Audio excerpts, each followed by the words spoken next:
started. Friday. What's good, man? Scrapbook. Build it.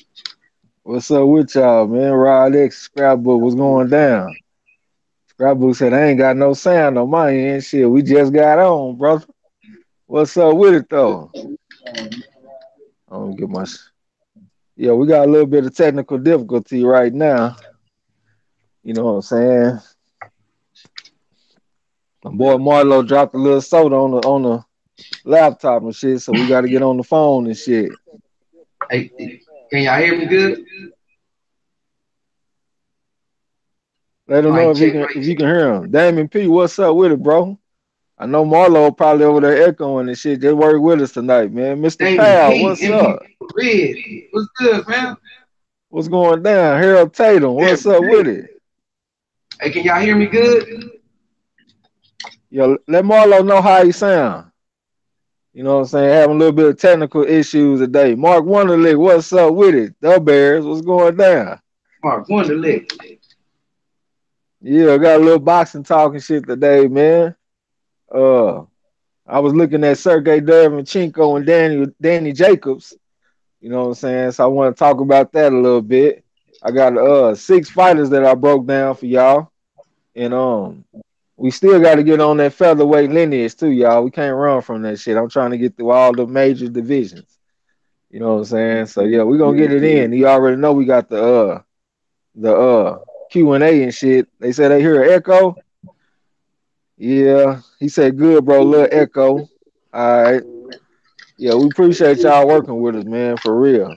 We're gonna try to get that shit taken care of. All right. Yeah, but what's up with y'all though? What's going down? What y'all think about Danny Jacobs and Sergey Derevchenko? I was looking at Derevchenko earlier. Not really a lot of Danny Jacobs because I done seen Danny Jacobs fight a million times. You know what I'm saying? But I want to see what's up with Sergey Derevchenko. Ronald Finkley, what's up with it, man? He said, yes, sir. Marlo's Corner and TRAE X salute this evening. Yeah, Salute, fam. yeah. Yeah, Mr. Powell said MP4 is locked in for August 24th in Minneapolis. Okay, let me write that down. We locked in. Yeah, we locked in. Shit, we all in like a kid on a school night. Shit, Money Pal on the what do you say? The 24th, August 24th. It's a lot of prospects fighting this month. It's another subscriber, Keisha Hill. She got a son named Manjaro Hills Jr. I think he fight this coming up weekend. Um, it seemed like I saw another prospect that was fighting this weekend too. So that's what's up. So he said the August 24th. All right. Okay, TJ Wilkins, what's up with it? You say what's up, panel in chat. What's going down? All right. Yeah, I'm about to get on that. Damon P said if Danny come ready, think it should be an easy fight. I'm not I don't disagree with that too much, bro. I was looking at they shit. Sergey Derevchenko, he 12-0 with 10 knockouts. Danny Jacobs is 34-2 with 29 knockouts. Sergey Derevchenko is 32 and Danny Jacobs is 31. Of course, both of them fight at middleweight. Derevchenko is 5'9", while Danny Jacobs is 5'11" and a half. 5'9" is pretty short for 160. When I was looking at Derevchenko fight, I couldn't really understand why he wasn't fighting at 154. His body doesn't look overly saturated. I mean, it does look like it's like he could stand to lose some weight. You know what I'm saying? Tom Bankers, what's up with it? Marshall Simmons, what's going down? What's good, fam? Yeah, Derevchenko, he looked like he could fight at 154 to me. So Danny Jacobs is gonna be the way bigger man. Derevchenko got a 67.5-inch reach. Danny Jacobs got a 73-inch reach. Lawrence Williams, what's up, bro? I'm gonna read the chat, Oh, y'all. what's good, champ? Uh, Derevchenko, his opponents are 233, 89, and 11 for a 55% win percentage. And in 2017, he fought twice. In 2018, he done fought once so far. And his last opponent that he fought, I can't remember. He was either 21-22 or 22-21. You know what I'm saying? And Danny Jacobs, his opponents are 560, 132, and 25 for a 78% win percentage. In 2017, he fought twice also. In 2018, he done fought once so far also. So just looking at the strength of schedule, you got to give the advantage to Danny Jacobs. You know what I'm saying? I mean, fighting against Triple G, um, Peter Quillen, even a loss to God damn, I can't think of the dude that knocked him out, man. The dude, the Eastern European. Fuck, I can't. What's his name? Lawrence Williams. I can't even think of the name, man. Pirog. He lost to Pirog, but Pirog was a hell of a fighter. You know what I'm saying? Just his overall strength of schedule is a lot better than Derevchenko. He got the physical advantage. They're about the same age. Derevchenko can throw him though. Don't get me wrong. He can throw them hands. You know what I'm Rowdy saying? Chica. But Roddy Chica, what's up? What's happening, But I Sam? would have to take Danny Jacobs going into this fight. I mean, the activity level's about the same. The strength of schedule heavily favors Danny Jacobs. The size heavily favors Danny Jacobs. And I think the skills are probably even because I think Derevchenko got some pretty good skills for a fighter his size. Like once he gets on the inside, he can do some real good work. You know what I'm saying? He can throw them hands. Square business. Let me see what y'all talking about. Margin Simmons say, "What's up, Marlo, Trace, and Kurt Sugar? Salute you in the chat. Respect you guys. Good. Fury Saturday. Yeah, we gonna be on all that shit. I want to holler at Marlo because it's a fight that come on Thursday morning. We might have to get up early and cover that shit again. The super bantamweight fight. Right. Uh, well, if I can anyway, I'm gonna try my best. If you can get up and shit. Mr. Powell say Danny should win on unanimous decision. I think so too. Right, they say you got Danny by unanimous decision. Damon P said, no, I think Danny can knock his ass out. Okay. He might be able to. Derevchenko a good fighter, though. It's going to be a good fight. I think it's an underrated fight. I really do. Both of them can fight, you know what I'm saying? But I got to take Danny Jacobs in this fight. So, yeah, we wanted to do the little old trivia tournament and shit today, you know what I'm saying? But we've been having a lot of shit going on. So we just wanted to come in here and chop it up with y'all a little bit today. A little Q&A. I got some fighters that I had that I wanted to bring to the corner too. Let me find it real quick. I wanted to take a look at I want to hold on. I've been doing a bunch of this shit. Okay, I want to talk about Benny Leonard today. Uh I want to talk about Joe Gans, George Benton, Panama Al Brown, Pancho Villa, and Barbados Joe Walcott today. You know what I'm saying? Because you know we've been trying to stay sharp on the history and all that kind of stuff, and I don't want we can't really ask nobody no trivia or nothing like that if they ain't never heard of these people. You know what I'm saying? So I just want to do a little something. I want to try to see if I could wait on Kurt Sugar a little bit because he over there on World Breaker channel on the panel and shit tonight. Marshall Simmons said, Trey, it's hard, isn't it? Keeping those different time zones. That's a commitment. Yeah, for sure. We already did one in Australia. We had to get up early as hell for the Billy Deal versus Tevin Farmer fight. And yeah, we tried to get up and do it again. And these two fighters, I ain't never even heard of them, but it's for the IBF Super Bantamweight title. You know what I'm saying? Mr. Powell say George Benton was smooth. You like George Benton, huh? Okay. So what y'all want to do, man? Main boxing biker, what's up, bro? Player in the building. What's happening, Sam? That's the player from the Himalayas right there. Yeah, he got all the game, goddamn. So yeah, man. If y'all don't mind, we'll go ahead and jump into the some of these historical fighters that I got. So the first one that I wanted to get on was Benny Leonard. You know what I'm saying? And I like to call this right here story time with your boy Trey X. You know what I'm saying?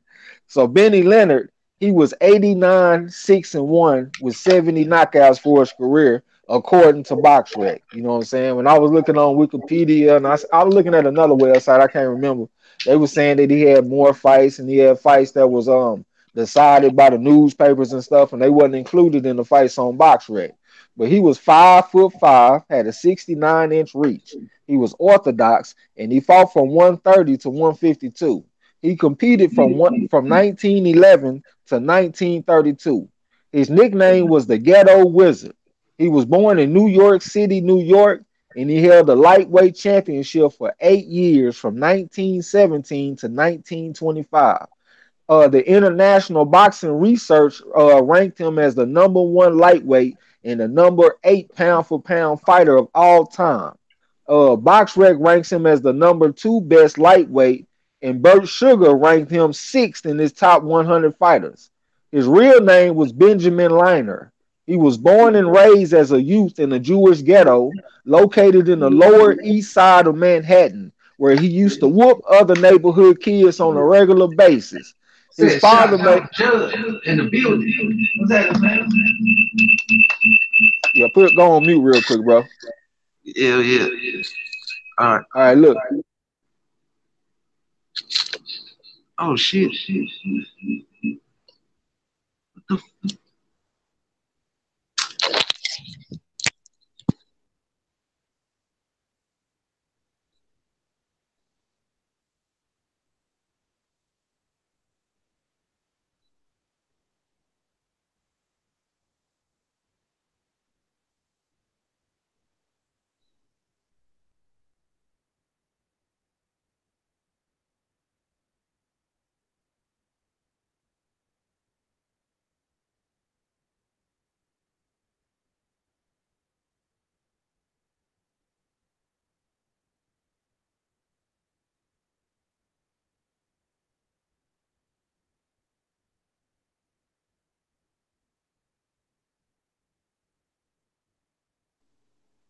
No.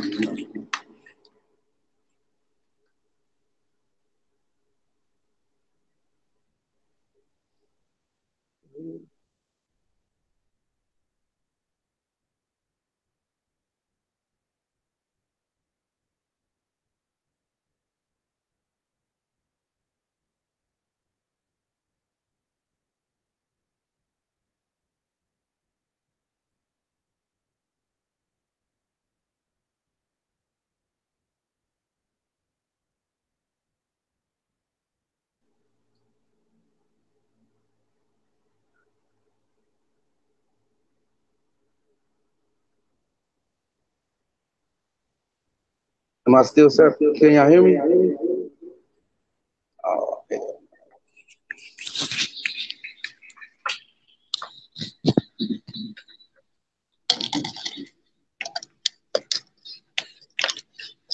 I'm echoing.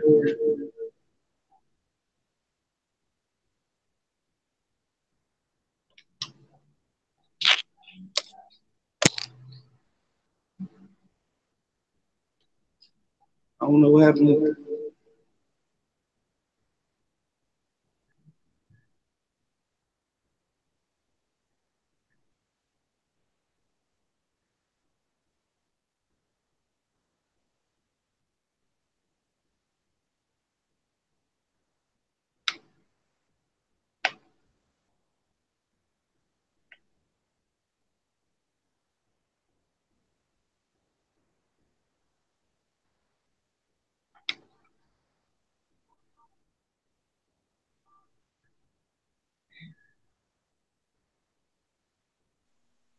Hold on. All right, was Joe Gans. Have I been on mute this whole time, bro? Have you been hearing me? No, You haven't? no. You You ain't been hearing going me this whole time. no. I What, thought what something was wrong. what's the last thing y'all heard me say? Man, I've been over here talking my ass off. I heard you say something about me going on mute, right? Oh man, this shit here is crazy than a motherfucker. I done read all of this shit. Hey y'all, what's the last thing y'all heard me say, man? Did y'all hear me read all that shit? Or have I been on mute this whole time? Because I've been over here reading like a motherfucker, y'all. God damn. Reed say he came in on the silence. Damn. I've been on silence this whole time. Hey man, y'all gonna have to bear with me, man. I'm gonna have to read that shit all over again then. Fuck. This shit crazy. Damon P said, nah, audio for a couple of minutes. I was on mute over here. I didn't accidentally hit the tablet with my hand and put myself on mute. Tom Banger said, oh shit was my last word. Ronald Finger said he remembers going on mute. So y'all don't remember the last thing I said. He said the ghetto wizard is the last thing he heard. All right. So look, I'm gonna go ahead and jump back into what I say. I said his Hey, nickname. Hey, he said about something about him fighting in childhood. The last thing I heard. Damn, way up there. That shit is all right. That's the last thing you heard. Well, I'm gonna start with I'm gonna start with Mr. Powell. He said he heard the last thing was he was nicknamed the Ghetto Wizard. He was born in New York City, New York. He held a lightweight championship for 8 years from 1917 to 1925. International Boxing Research ranked him as the number one lightweight and the number 8 pound for pound fighter of all time. BoxRec ranks him as the number 2 best lightweight, and Burt Sugar ranked him as sixth in his top 100 fighters. His real name is Benjamin Liner, and he was born and raised as a youth in the Jewish ghetto, located in the Lower East Side of Manhattan, where he used to whoop other neighborhood kids on a regular basis. His father made only around $1,400 a year, so Liner started boxing at age 15 to make extra money. He adopted the name Benny Leonard to hide his boxing career from his parents. He was known for his speed, lightning reflexes, excellent boxing technique, and ability to think fast on his feet. He also knocked dudes out, which is illustrated in his 70 knockouts in 96 fights. He won the lightweight title on May the 28th, 1917, from Freddie Welsh in a third fight by knockout. In 1917, he beat reigning featherweight champion Johnny Kilbane by third round TKO. He officially defended his lightweight title 7 times in 8 years. He fought a draw with future 2-time welterweight champion Ted Kid Lewis for the vacant world welterweight championship. Many believe Leonard won. He has wins over great lightweights such as Charlie White and future lightweight champion Rocky Kansas twice. Leonard lost a welterweight championship fight to Jack Britton in 1922 for hitting Britton when he was down in the 13th round. Many suspect he was pressured into throwing the fight. He has other notable wins over Johnny Dundee, who was the featherweight, the 126 and 130 champion, Lou Tender, Pinky Mitchell, among others. He retired as lightweight champion in 1925. He went out on top. He made a hell of a comeback in 1932, beating 19 opponents until he ran into future champion Jimmy McLaurin, and he was knocked out in 6 rounds. You know what I'm saying? And that was the end of his career. But yeah, that's who it is. Benny Leonard. You know what I'm saying? I know y'all heard me that time. What's up with y'all? I see Coach in the building. What's up, man? PK Boxing and MMA. How you doing? What's going down? Don Judge said you was talking about him growing up in the Jewish ghetto. PK, what's good, man? Coach say now who is this? This is Benny Leonard, man. He one of the greatest lightweights of all time. One of our subscribers, Haplotype, said he got Benny Leonard, Joe Gans, and Sweet Pea Whitaker as the best lightweights of all time. PK Boxing MMA say what's up, Marlo. Salute TRAE X, the panel, and the whole chat already. Appreciate you for stopping by. Mr. Powell say 13 round, gotta love it. And then Mr. Powell say the Ghetto Wizard sounds impressive. Yes, sir. So the next one that I wanted to take a look at, y'all, was Joe Gans. You know, we be hearing these names and shit, but a lot of times we don't be knowing nothing about them. So I just you know, want to bring him to the corner a little bit.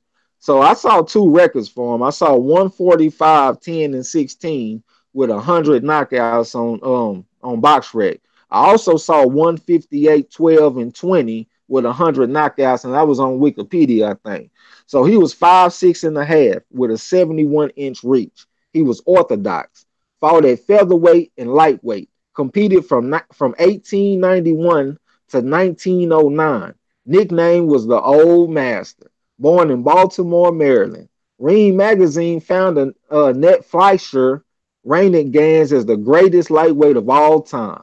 He was the first African-American world champion of the 20th century. He reigned continuously as world lightweight champion from 1902 to 1904 and 1906 to 1908. First 2-time lineal lightweight champion. He started his professional career in 1891. He gained many fans with his scientific approach to boxing. He was known for competing with a game plan, a true student of the sport.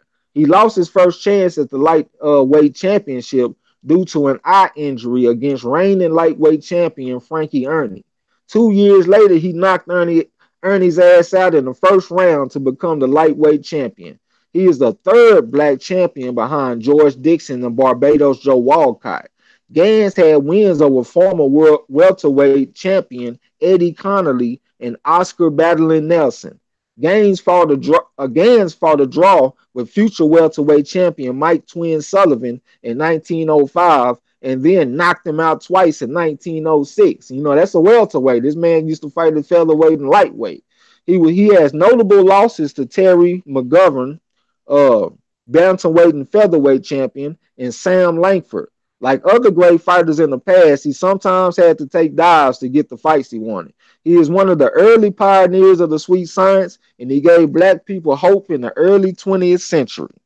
So that's Joe Gans, the old master. Like Machine Power, what's up? He say shout out to MARLO'S Corner, shout out to the chat. You know what I'm saying? David P say, damn, 100 knockouts. That's no joke for sure. Mr. Powell said the old master. That is something out of Star Wars. Love it already. You know what I'm saying? So yeah, that's Joe Gans, the old master. So then the next fighter that I wanted to take a look at was George Benton. So George Benton, he was 62, 13, and 1 with 37 knockouts. He was 5'10". They don't have his reach listed on BoxRec. He was orthodox. He fought from 147 to 168. He competed from 1949 to 1970. His nickname was the Mayor of North Philadelphia. Turned pro at age 16. Defeated future world champions Freddie Little, Jimmy Ellis, and Joey Giardello. He was stopped twice but was never knocked down in his 76 fights. Benton was the #1 ranked middleweight in the world, but never got a shot at the world title. He thought that he would get a shot in 1962 if he was able to get past Giardello. However, Giardello's manager, Lou Duva, was well connected and was able to get Giardello a fight with Dick Tiger for the middleweight championship. Duva later said, yeah, I screwed George out of his shot. He didn't even know about it until I told him many years later. Benton's boxing career ended in 1970 after he was shot. The bullet remained lodged near Benton's spine for the remainder of his life. After his boxing career ended, Benton turned to training. He studied under Eddie Futch and was in Joe Frazier's corner for the Thriller in Manila. He was also in Leon Spinks' corner when he upset Muhammad Ali. Benton worked with Lou Duva in main events as the head trainer for many of their fighters, such as Evander Holyfield, Mike McCullum, Meldrick Taylor, and Pernell Whitaker. Benton repeated as trainer of the year in 1989 and 1990. He was elected to the International Boxing Hall of Fame in 2001 as a trainer, I believe. Was known as a defensive ring wizard and was one of the smartest and most skilled of the Philly legends. So yes, sir, that's George Benton. See what y'all talking about. Dalton Judge said great trainer too. Yes, sir. Told Maker said there should be statues of these warriors, huh? Ronald Finkley say, well, Marlo say, okay. Mr. Powell say George would sneak up on you, and by the time many of his opponents realized what was going on, it was too late, huh? Tom Banks said, is Lou Duva Kathy's dad? I think so. I think so, if I'm not mistaken. All right. So let me go to the next one. The next one I got is Panama Al Brown, the first ever Hispanic champion in history. But I do have to say he's the first Hispanic champion, but he blacker than me. And that motherfucker hair nappier than mine. But according to BoxRec, he was 129, 19, and 13 with 59 knockouts. Now on BoxRec, they got him at 5'9". But when I was looking on, I don't remember what I was looking on, but it said that he was 6 foot even, and he had a 72.5-inch reach, and he was orthodox. He fought from flyweight to featherweight. That would be crazy if he was a 6 foot tall featherweight, so he might have been 5'9". But he competed from 1922 to 1942. His alias was Kid Theofilo, born in Colon, Panama. Made history by becoming boxing's first Hispanic world champion. He was first exposed to boxing when he saw American soldiers boxing when he worked for the U.S. Shipping Board at the Panama Canal Zone. He turned pro in 1922, won his first 14 fights, and then won the Isthmus flyweight title in his 15th fight. He moved to New York in 1923 and quickly established a presence. His rise was rapid. A year after he moved to New York and 2 years after turning pro, Ring Magazine rated him the third best flyweight in the world. 2 years later, the sixth best bantamweight. He campaigned extensively across the United States before he took his first loss to Jimmy Russo in December 1924 by decision. He kept on kicking ass and would later avenge the loss. He took a fight in Paris in November 1926 and he loved it so much that he decided to stay. He became very popular in France. On January the 29th, 1929, Brown had an interesting fight with Gustav Humery. Both men previously agreed to not touch gloves before the fight. And when the bell rang, Brown spurred his bitch ass with the first punch, breaking his jaw and knocking his ass out. Including the ref's count of 10 seconds, the fight lasted 15 seconds, one of the quickest knockouts in boxing history. On June 18, 1929, Brown made history by defeating bantamweight champion Gregorio Vidal to become the first Hispanic world champion in history.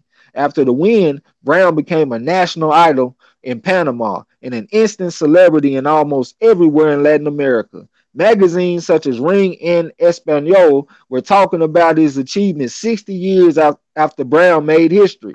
They still talking about that shit. Brown retained his title 9 times and had countless other fights before he fought a rematch with Humery. I think that's what they were saying because they said Hummy, but they didn't say his first name, so I think they meant Humery in 1934 that ended in disaster.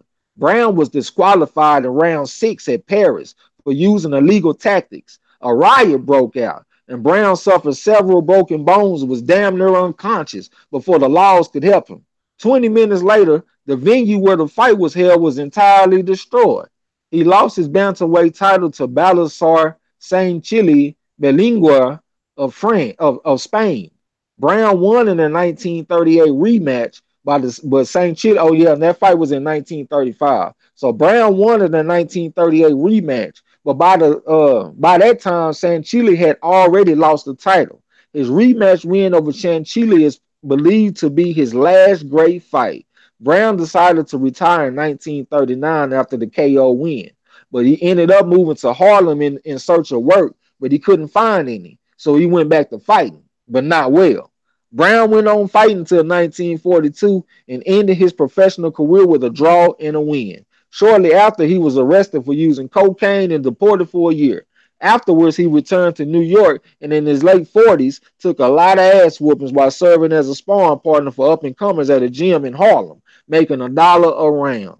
Brown died broke and of tuberculosis in New York City in 1951. He fainted and the police took him to the station thinking he was drunk.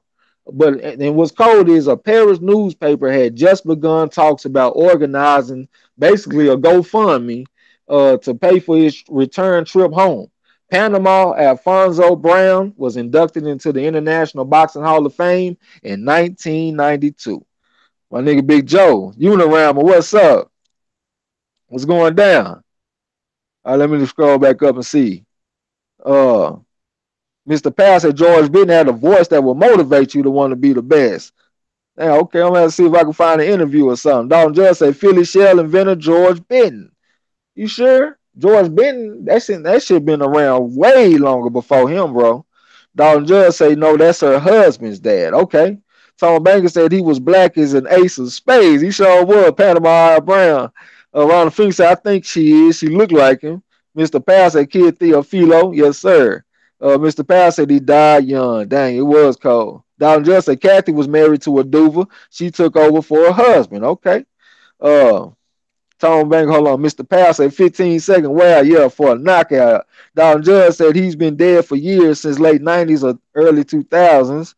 Ronald Finger said, okay, Unirama roll tide. Mr. Powell said $1 per round in sparring. Wow. Mr. Powell said, Tom Banks said keep him in prayer. Don Judge said, Trey, did you mention George Benton invented the shoulder roll? That shit been around for a long time, bro. So I don't know about him inventing that. When I say he was fighting from 49 to 70, yeah, that's a little too recent, my brother. You know what I'm saying? Gregory Wild, what's up? He said, greetings, brothers and sisters. Troll Hunter reporting for duty on Marlo'S corner. Appreciate you coming through. We over here just looking at these little old, historical fighters and stuff. So the next one that I want to Don Judge say no, Trey X, George Bentonville at the Philadelphia Shell. Well, bro, that's not too much different than what people like Archie Moore and stuff was doing. You know what I'm saying? I can't say that he invented it. I mean, Blood Boxing said that they was doing it in Philadelphia Shell during slavery days. You know what I'm saying? They say that shit go back a long way. So I ain't just trying to say you just straight up wrong, but I can't go with that, bro. You know what I'm saying? I done heard a lot of people say that that shit go back a long way. Unirama, Mr. Powell said, I think the Philadelphia Shell was popular with Benton, that it was overlooked from his original point. Okay, Don Judge said that's what the shoulder roll was derived from. Ronald Finkley. Okay. All right, let me jump back off into this real quick. Um, I ain't gonna just say you're wrong, my brother. TJ Wilkins said they was doing the shoulder roll back in Africa. Yeah, they say that boxing started in where they got hieroglyphical evidence in Egypt saying that boxing go back to 4,000 years BC. So boxing has a long history, you know what I'm saying? So the next fight I wanted to look at was Pancho Villa, and he was the first ever Asian world champion. His real name was Francisco Guiedo. His record was 77, 4-4 with 22 knockouts. He was 5'1". His reach is enlisted on BoxRec. He was orthodox, fought from minimum weight to bantamweight. He competed from 1919 to 1925. He was born in the Philippines. Nicknames were the Filipino Whirlwind and Little Brown Boy. Boxing's first Asian world champion by winning the flyweight championship in 1923. Some consider him the greatest flyweight in history. He was never knocked out in his entire career, which ended with his sudden death at only 23 from complications from a tooth extraction. He was born in Yog Negros Occidental and was raised by his mother who tended goats. His pops had ran out on him and shit when he was like 6 months old. When Villa was 11, he sailed to Iloilo City to work. There he befriended a local boxer and together they migrated to Manila. He would occasionally spar friends and soon started to gain attraction. Attract attention. He fought his first professional fight in 1919. Within 2 years, he was the Philippine flyweight champion. His name, Pancho Villa, has been attributed to two men, Frank E. Churchill and Paquito Villa, depending on the source. Some say Churchill named him after the Mexican guerrilla leader, and some say Paquito Villa legally adopted Gallardo or Pancho Villa and then renamed him Pancho. Before coming to America, he had a non-fight rivalry with future American junior lightweight champion Mike Ballerino and went 6-3. In 1922, Villa received an invitation from Tex Rickard, and y'all know that's a legendary boxing promoter that turned boxing into big business. But he got an invitation from him to fight in the United States. He came over to America and he upset American flyweight champion Johnny Buff to win his title. He lost the title early the next year to Gennaro. They didn't give me a last name by a widely criticized decision. Jimmy Wild, former world flyweight champion, had decided to come out of retirement and fight for the vacant title. Gennaro, the American champion, was the logical choice. But Villa's growing popularity after his upset loss proved that he was the more popular draw, so he got the fight. So Villa punished Wild. He dropped his ass in the fourth and the fifth round, and then he knocked his ass out in the seventh. Well, he didn't knock him out, but the ref had to call it off. Wild never fought again. Villa returned home to Manila as a hero. He defended his world title several times and never relinquished it until his death just 2 years later. Villa returned to the States to fight a non-title fight with Jimmy McLaurin. Leading up to the fight, Villa's face became swollen because of an ulcerated tooth. Villa went to the dentist to get the tooth extracted the morning of the fight. He still went on with the fight, but spent most of the time protecting his face, so he ended up losing. Two or three days later, he had 3 more teeth extracted. Instead of his prescribed bed rest, Villa spent most of his time chilling with his partners. His condition worsened and he had to be rushed to the hospital. His infection had spread to his throat and he died the following day. He was inducted into the International Boxing Hall of Fame in 1994. And a side note, his wife felt like he might have been set up because his final fight to McLaurin, he lost that fight and he was heavily favored. So his wife felt like he was set up and shit. Let me look back. I see Kid Mid. What's up, bro? What's going down? Okay, Darnell Kirkland, what's up with it? Let me scroll up. Kid Mid said, yes, sir, free haircut shawty in the building. Yeah. Tom Banks said the Philly shell originally came from Zamunda. Angel Munoz, what's up with him? Munez, what's up? You say, hey, brother Marlo. Darnell Kirkland said, I thought the shoulder roll was derived from that crab style Archie Moore had. Yeah, I don't know the exact origin of it, but I know it got a long history. You know what I'm saying? Dalton Justin, Archie Moore defense was taken and perfected by George Benton. When he took it and combined the shoulder roll and the shell, he's credited with the invention. All right, my brother. Rod X say, what's up to Kid Mid? I'm gonna go with what you saying too, bro. So if I get that shit wrong on a trivia question or something one day, I'm gonna come back and get on you. Tom Banker said, "Where the thick women at?" Kid Me said, "Yes, sir." He high. Donna Kirkland saying, "What's up?" TJ Wilkins said, "It was rough back then." He ain't lying. All right. So the next fighter that I wanted to look at, this is my last fighter too, was Barbados Joe Walcott. I ain't know nothing about this fighter until I listened to a Blood Boxing live stream a little while back. And he was talking about Barbados Joe Walcott. So he was 87, 24, and 24 with 57 knockouts according to BoxRec. He was 5'1" and a half with a 65-inch reach. He fought mainly, he was orthodox. He fought mainly at lightweight and welterweight. He competed from 1890 to 1911. His nickname was the Barbados Demon. Born in Demerara, Guyana. He was a second ever black world champion behind George Dixon and was the world welterweight champion from 1901 to 1906. As a youngster, Walcott moved to Boston in search of work. He eventually landed a job in a boxing gym and became popular with even the best fighters for being a good scrap even before he turned pro. He both boxed and wrestled as an amateur for about 2 years. He turned pro in 1890. Two of his early noteworthy fights was a 15-round draw with Mysterious Billy Smith and a 15-round loss to George Kid Levine. He lost his first two attempts to become champion by losing to Kid Levine for the lightweight title and in 1897 and by losing to Mysterious Billy Smith for the welterweight title. You know they all used to fight a lot of times back in the day. In 1900, Walcott fought a light heavyweight named Joe Choyinski and beat the brakes off his ass. He was outweighed by 16 pounds and connected a full and he conceded a full foot of height.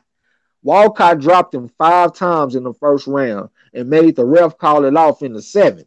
In 1901, he beat a future light heavyweight world champion named George Garcher by 20th round decision. You know what I'm saying? This is a person that fought at lightweight and welterweight. On December the 18th, 1901, Barbados Joe Walcott became the second ever black world champion by defeating reigning welterweight champion James Rube Ferns by 5th round TKO. On April the 4th, 1904, Walcott defended his title against Dixie Kidd. Dixie Kidd was easy work, but the referee stopped the fight with just seconds to go in the 20th round for no apparent reason. Walcott is said to have won every round except for the 7th. It was later discovered that the referee, Duck Sullivan, had bet on Dixie Kidd to win the match. So he stopped the fight and shit, you know what I'm saying, so you can collect that check.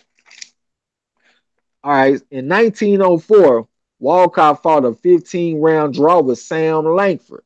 Langford started out strong, but Walcott rallied late to get the draw. On September 30th, 1904, he scored a draw with Joe Gans. Many believe Gans won, though. Walcott had his moments, but Gans was a superior boxer. On October 16, 1906, Walcott officially lost his welterweight title to William Honey Melody by 12th round TKO. Walcott quit, claiming his arm was injured in the ninth round. Rickendow. Melody got dropped in the first round, but rallied back and started beating the brakes off Walcott late. Walcott took a year off and then returned in 1907. He won some and lost some, but he did get some good wins, like beating hard-hitting middleweight George Cole twice. Walcott fought his last fight on November the 2nd, 1911 against Tom Sawyer. Walcott walked out the ring before the end of the one-sided 12-round TKO and said to the crowd, "I'm 40 years old and I guess I'm done with this game." He fucked off all his money and eventually found work as a janitor at Madison Square Garden. He died at age 62 in a car wreck October the 4th, 1935. Barbados Joe Walcott was inducted into the International Boxing Hall of Fame in 1911. Moody Trayweather, what's up with it, man? So yeah, that's Barbados Joe Walcott, y'all. So when we hear them names, we ain't got to be sitting up there, looking like some goddamn fools. We know what they talking about. You know what I'm saying? Sean Icon, what's up with it? Let me scroll up and see what's going down. Okay, let me scroll. Let me see. All right, I'm gonna start right here. PK Boxing MMA say, "What's up?" Marlo was over at World Breaker. Salute to Trey X and the rest of the panel. Salute to the chat. Appreciate that, bro. Unirama say, "You fucked up the list in our elite fight." Who fucked up the list in our elite fight? Well, as a referee? Oh, nah. Who you talking about? You talking about Jersey Joe Walcott? Nah, this is Barbados Joe Walcott. You know what I'm saying? Sean Icon said, "Trey, my brother, I ain't hear you in a minute. I missed you, guys. Yeah, man. Welcome back, bro. I ain't seen you in a while." Let me scroll down. Moody Treywell say, "What's up, y'all? What it do? We just up in here chilling, man. Breaking down some of these historical fighters and shit. So when we hear it, we ain't looking like no damn fools. You know what I'm saying?" Tom Banks said, "Ignore the chat." Don Judge said Jack Johnson popularity grew so fast because his image was mistaken as Barbados Joe, and folks thought he'd been the guy they've been cheering for and going to see fight. Damn, that's wild. I didn't even know that, bro. Mr. Powell said good history lesson. Appreciate it. Yeah, that was my last fight. I ain't gonna bombard y'all too much with that kind of shit. I don't know where my partners at, my comrades, Marlo and Kurt Sugar. I'm right, bro. Are you over there? You sent Kurt an invite? I seen another one. My shit sound like Darth Vader, so I'm muting. So Megan said, "Please ignore the chat, Trey. What you talking about, bro?" King Hebrew, what's up with it? What's up? Reese Max said, "I'll be honest, I never heard of Barbados Joe Walcott. If you don't know, now you know. You know. You know what I'm talking about?" TJ Wilkins said, "I bet y'all got all A's in history." You know what? I was kind of rebellious in history. I ain't gonna lie. I used to like get into it with my teachers when they be telling me shit. I be like, "Man, that shit ain't true. That's his story. That's what they say." You know what I'm saying?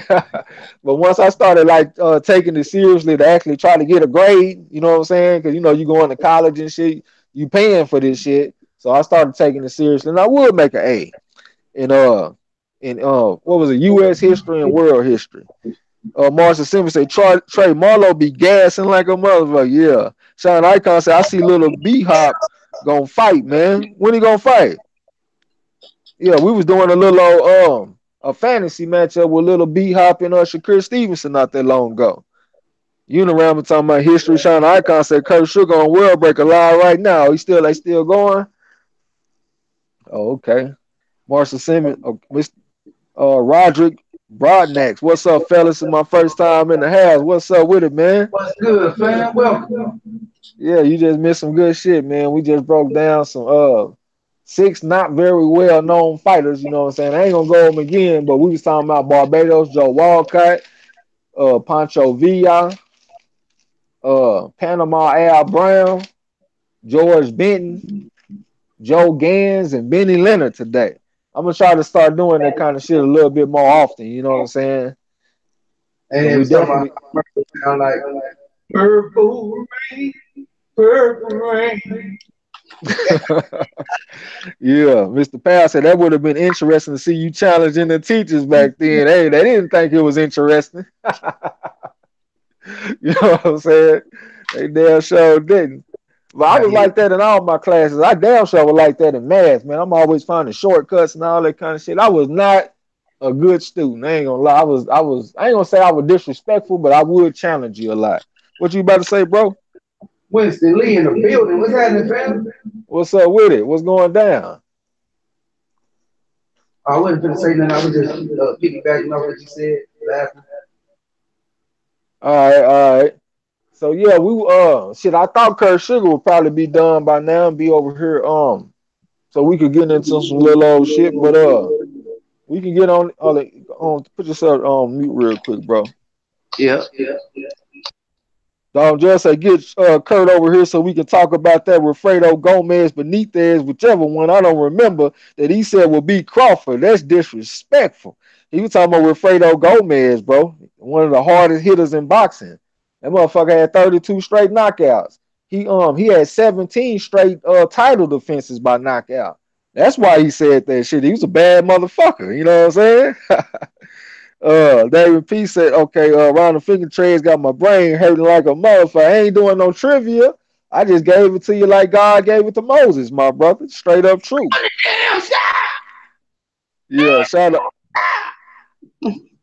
Icon said he was on the Boxing Voice interview. I think he fighting on Danny Garcia card. That motherfucker said he trains twice a day and spars middleweights and welterweights. Who you talking about, bro?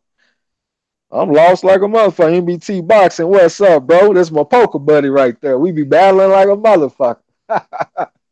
Square business. And don't believe nothing he say too, because he gonna try to lie. Yeah, we be on that battling though. That's my man. You know what I'm saying? But yeah, though, so the other thing that I had, man, we could look at the featherweight lineage. I know y'all been running from that, so it's cool if y'all want to run from it again. So if y'all want to run from it, man, we just go into a little Q&A and just chop it up a little bit. You know what I'm saying? I didn't have a whole bunch of shit today. I had that shit that I just told y'all, I just read to y'all, but that shit took me a long ass time to do that shit, y'all.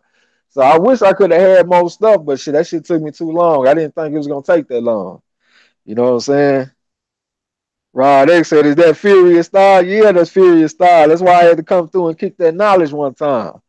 You know what I'm saying? Free your mind, my brother. You and around and say you play Texas Hold'em. Hell yeah. Does a bear shit in the woods? Is a frog's ass watertight? You're damn right I play Texas Hold'em, boy. Yeah, for sure. So what's up with y'all though? You know what I'm saying? We just gonna chop it up a little bit. I hate my boy Marlo having these technical difficulties. He gotta be on mute and shit. Dog Judge said, I love Wilfredo Gomez. That's my dude. However, Crawford will beat the brakes off that man. Hey, it's looking at the numbers for Crawford though, bro. It's one thing that kind of bothers me about Crawford. Because you know, he like the pound for pound best fighter in the world right now. And I don't disagree with that. He my number one pound for pound best fighter, but his opponent's got a 71% win percentage. And that's very low if you're looking at past pound for pound level fighters. Like if you look at Mayweather, his opponents were at about 86%. Andre Ward, his opponents were about 86%. Sugar Ray Leonard about 86%. Um, um, Bernard Hopkins about 83%. That motherfucker Crawford shit is down there at 71%. That's low for pound level fighter. You know what I'm saying? But he's still my number one pound for pound fighter. It just kind of, kind of bothered me a little bit.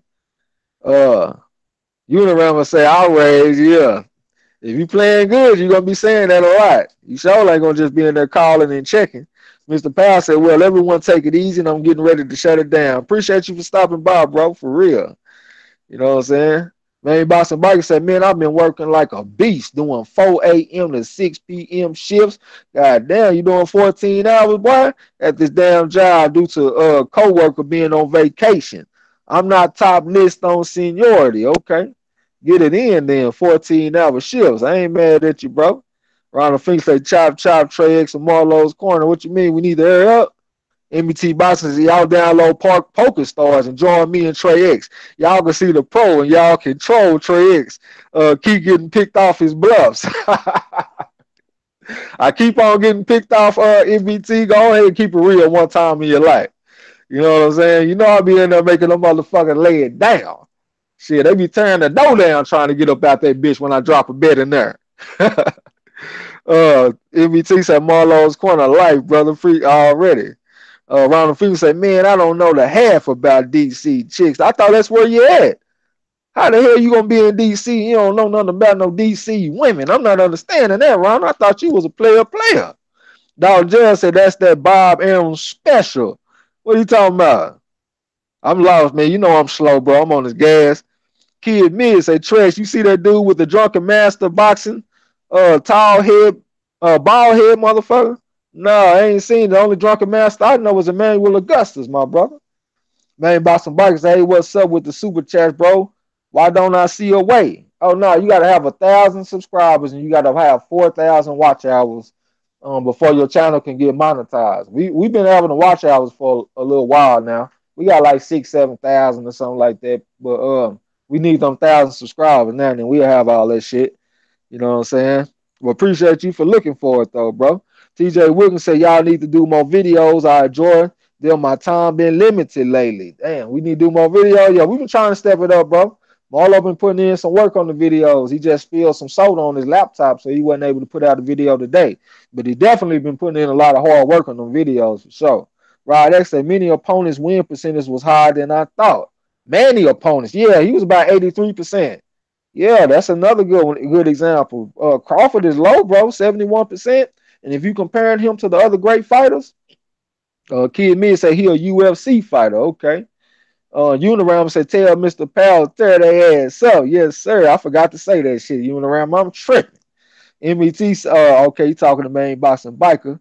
Marshall Simmons said, Trace, what about Mike Tyson's record? I ain't broke him down yet. I ain't know what. I ain't been giving Mike Tyson a whole bunch of love. He gonna be in the we doing a fantasy tournament, y'all. We got the old school. I got the old school, and Marlo broke down the new school. And I got Mike Tyson in the old school because he fought, started mainly in the 80s. And Marlo got 90s and up, and I got below the 90s. So we're gonna do a little tournament. I got Mike Tyson in the tournament though, you know what I'm saying? So it's gonna go down. Marlo was trying to make a video on that shit today, but he had some technical issues and shit. But we gonna be on it though. Anthony Jones, what's up with it? My boy Big Joe still down there chilling. Ollie Dago, what's up, bro? Dog just a Crawford resume TRAE. Been watching Lennox Lewis for about 4 days now. Man, they say we disrespect Holmes, but man, we sleep on Lennox, bro. This dude is a super beast. Well, I think Lennox Lewis is underrated as a heavyweight. I think Lennox Lewis, when he focused, I think he can beat just about any heavyweight in history, bro. You know what I'm saying? If you beat that motherfucker and he come in jamming that James Brown, the big payback, that motherfucker come in there and do something bad to you. Anybody. Roderick, he say Crawford's percentage will go up once he start beating these welterweights. Okay. You know what I'm saying? I see you.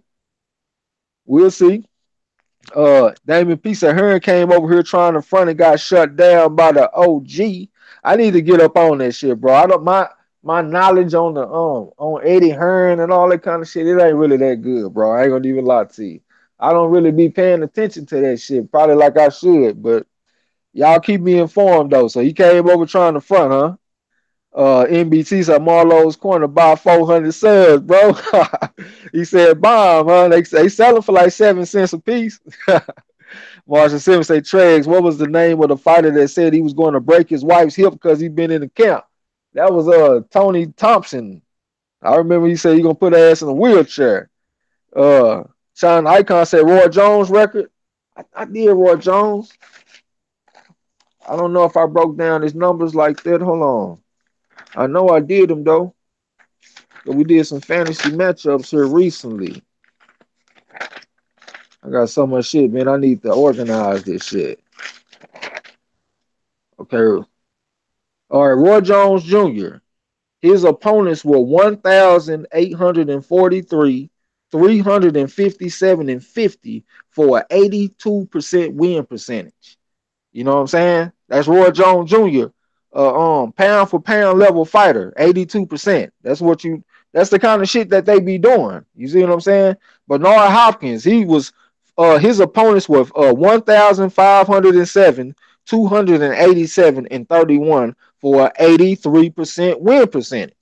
That's what they do, not 71. You know what I'm saying? But we gonna see what the future holds, like my man said. What was his name? My man Roderick. We gonna see.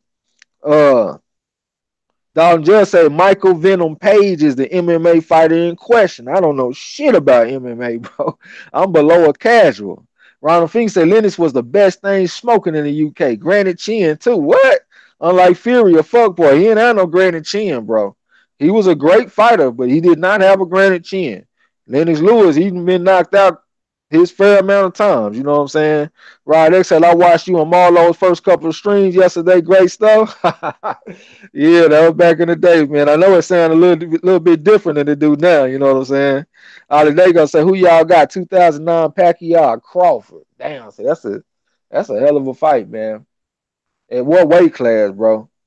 Shit, man, that's hard for me to pick, man. I might have to go with just looking at skills. I might have to go with Crawford because Crawford like a Swiss Army knife. He got everything that you need, and his corner doesn't get enough credit.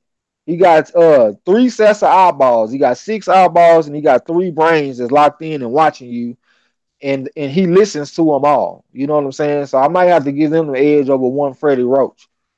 It'll be close though. It'll be a hell of a fight. But just looking at everything combined with the strength of schedule and shit, I would have to go with Pacquiao. But just looking at the skills, I'll take Crawford. He admits that Lennox Lewis got ducked like a motherfucker. Yeah, the motherfuckers throwing their belt in the trash not to fight this man. NBT said Marlo's corner turned into an AJ fanboy for 3 weeks till you get 1,000 subs and then go back to being normal. Yeah. Robert Freeman said, we don't study him only for fuck's sake. And Marshall Simmons say, where's Marlo? He needs to build it up. Where you at, Marlo? Said he needs you to build it up. Rod X said no heavyweight ever could beat Cassius Clay. Yeah, he still got it. Yeah. Uniravel say true. Tom Baker say Ken Norton did. David P said you hear Kenny Porter was talking Sean maybe retiring after this fight. Man, that's crazy. I ain't even gonna entertain that, bro. Fighters can't even stop fighting when they 35. I ain't gonna believe the motherfucker gonna quit when he like 30. I don't see that. Damon P, Marlo's corner. I say Wilder. NBT, all right. Ronald Finger said okay, but I look at how he fought everybody. Cap, what's up with it, man? What's going down? Rod X said he got Crawford by unanimous decision. I can see that. Ronald Finger said get that strap. Dog Judge said my dad who only talks matchups, not favorites, not fanboy versus just styles and how the fighters could deal with one another. Anyways, he said Lewis beats Ali, Wilder beats Lewis, and Ali beats Wilder. So he said Lewis beats Ali, then Wilder beats Lewis, and Ali beats Wilder. Okay, nice little triangle and shit. Main boxing biker said Crawford got rocked by Gamboa though. Pacquiao would have probably finished him. Yeah, that's a good point. Gamboa is a southpaw too, I think. Yeah, I think they both southpaws. You know what I'm saying? Yeah, I know you're talking about Pacquiao. Yeah, that would be a hell of a fight, though, man. It wouldn't be easy for now one of them. I just need to see a little bit more from Crawford. I ain't gonna lie, he kind of turned me off a little bit the way he went at Danny Garcia, talking about his resume and shit. I mean, Crawford ain't got the best resume in the world to me. I mean, hammering Hank Lundy, that's a good win. It ain't just the greatest in the world, but it's good. Victor Postal is his best win. Those were when the odds were the closest. He was like a 2-1 favorite over Postal. Hank Lundy, he was like a 5-1 favorite. And Dongo, he was a 16-1 favorite. I don't know the odds on Thomas Delorme. I don't know him. I think he was like a 5-1 favorite over Gamboa. I think some of his best odds were when he fought against Felix Diaz. Those were some of his closest odds that he had. I mean, these are good fighters, but they ain't world breakers. You know what I'm saying? And then world beaters. I mean, but like if I look at where I got hold on, I got Danny Garcia somewhere. Like Danny Garcia, his opponents got a 78% win percentage. Once you get over that 75, that's when you start getting into like some decent territory. So just looking at a simple strength of schedule, just very simple, very raw. Danny Garcia got the better strength of schedule than Crawford. Crawford ain't got shit to talk about with him on that. Um, Ronald Fink said, damn, that's a good heavyweight class. Okay, you talking to Dog Judge. Sean Icon said, Gamboa, orthodox, I think, man. He orthodox. I thought he was southpaw. Dog Judge said, that's the last time Crawford ever been rocked. That's because he learned. I see him get hit, though, bro. He not, see, some people be kind of confusing him with Mayweather or something. He a cold fighter. He my favorite pound for pound fighter, but I have seen him get hit. Go back and watch that Thomas Delorme fight. Thomas Delorme was lighting him up a little bit. I granted, Crawford was taking it easy early because he wanted Delorme to shoot his shit, start to slow down, and then he'll piece him up. He stepped in with a 3-2 and knocked Delorme down. You know what I'm saying? But going up into that, leading up into that, he was getting pieced up a little bit. Early in the Hank Lundy fight, Hank Lundy was landing punches on Crawford. You know what I'm saying? I done seen fighters have some success against Crawford. He's a great fighter, but he can be hit. Um, Hold on. Okay, Kid Me said that rope dope shit ain't gonna happen with Wilder. Unirama laughing. Marshall Simmons said, Marlo, I can't get on your website. I searched it, didn't come up, bro. He'll get back on and say something. Sean Icon said Gamboa could fight. He had power too. Yeah, he could fight. It's just that Crawford was a lot bigger than him, though. You look at Crawford, he at 147 now. Where Gamboa be fighting at? He down there like 135 or some shit, right? He a lot Crawford a lot bigger than Gamboa. He looked a lot bigger when they fought. Dalton Judge said, and Crawford responded to Garcia's diss. Oh, so Garcia started it. I guess he got to talk shit, but still, though, even though he responded, that still don't make what he said true. I still think he has the inferior, strength of schedule to Danny Garcia. You know what I'm saying? Like I don't know what would have happened if Crawford would have fought Matisse in his prime, like when Garcia was fighting him. I would pick Crawford to beat him. I would bet my money on Crawford to beat him, but I still would have to see because, like I said, Crawford can be hit. Back then, Matisse touch you one time, your ass might be flying out the ring. So I just wanted to see him and shit like that. You know what I'm saying? Damien P said record to record, Danny's is better. I think so too. Um, Rod, they say, do anyone know the odds of the Porter versus Garcia fight? I ain't seen no odds yet, bro. I've been looking for him though. I've been looking on Bovada and shit. Chef, what's up, bro? He said, well, shit, what it is, killers and thrillers. We up in there chilling, man. Wrote down some historical fighters and shit. I wish you could have been up in here to hear it, man. Did some little player shit. Panama Al Brown, Pancho Villa, George Benton, Benny Leonard, shit like that. You know what I'm saying? You can check it out later though. Ronald Fink said that Anthony Ashjeek's fucking the game up. Yeah, I mean, he ain't giving us the fight that we want, but at the same time, he not fucking the game up for me. I'm still enjoying boxing, bro. We got some good fights coming up. I like the Andre versus Billy Joe fight, even the fucking Canelo versus Golovkin fight. I'm still gonna order and watch that shit. There's some other fights that's coming up. I can't even think off the top of my head. So the game is still good to me, bro. I love boxing. You know what I'm saying? I love boxing before YouTube and all of this shit. You know what I'm saying? So I'm gonna continue to love boxing. I don't give a damn what they do. Uh, okay. Marshall said, okay, Marlo, okay, bro. I'll try to do it later on. Rod, they said I used to want to see Gamboa versus Manuel Lopez. I don't know nothing about no Manuel Lopez. I think what Juan Manuel Lopez or something like that. I don't know nothing about him, bro. Kid Me said, who y'all got on Garcia and Porter? I got Porter, bro. I think he too big, too strong. He's an underrated amateur. Porter was 276 and 14 as an amateur. He fought at middleweight. He was fighting motherfuckers like Danny Jacobs. He even fought Alexander Usyk. I heard that he fought Alexander Usyk as an amateur and beat him. You know what I'm saying? I think Danny Garcia probably got the better chin because he ain't been knocked out as an amateur or a professional. Sean Porter has been knocked out as an amateur. You know what I'm saying? But I mean, as a pro, I think he's gonna be too big, too strong for Danny Garcia. I think he's too physical. I think he's gonna be in too good a shape. I done seen Danny Garcia slow down in fights, like when he fought against Mauricio Herrera and against Lamont Peterson. He slowed down in the second half of those fights. One thing I know is Sean Porter's gonna fight for 36 minutes of that fight. From every minute of the round, that man is gonna fight. He got a lot of desire, and I think that'll be a good enough to get him through. And I really don't think Danny Garcia want this fight. When I saw him on stage and they was going back and forth, and I was looking at Danny Garcia body language, he looked like somebody that really didn't want to be there to me. You know what I'm saying? I think he know we got a tough fight coming. I feel like Danny Garcia is a better fighter than somebody like Andre Berto, but I'm looking for a similar response. I think Sean Porter gonna be all over him, hitting him with everything: elbows, forearms, headbutt, shoulders. The shit ain't scoring, but it's still gonna be hurting, and he gonna be putting hands on him a little bit. And I think he gonna be good enough to beat Danny Garcia. But I could be wrong though. Y'all know I love to eat that crow. You know what I'm saying?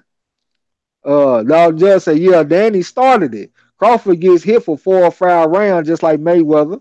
He learns his opponents, but name one opponent that hurt Crawford or landed a flush shot versus him in the second half of the fight.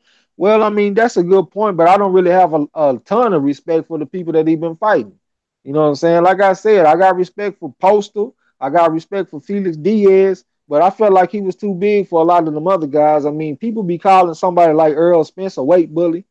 But I felt like Crawford was a real weight bully. That motherfucker sitting in bathtubs in hot water trying to melt the weight off his body and shit. Like he damn near looking like a dope fiend or something at weigh-ins and shit.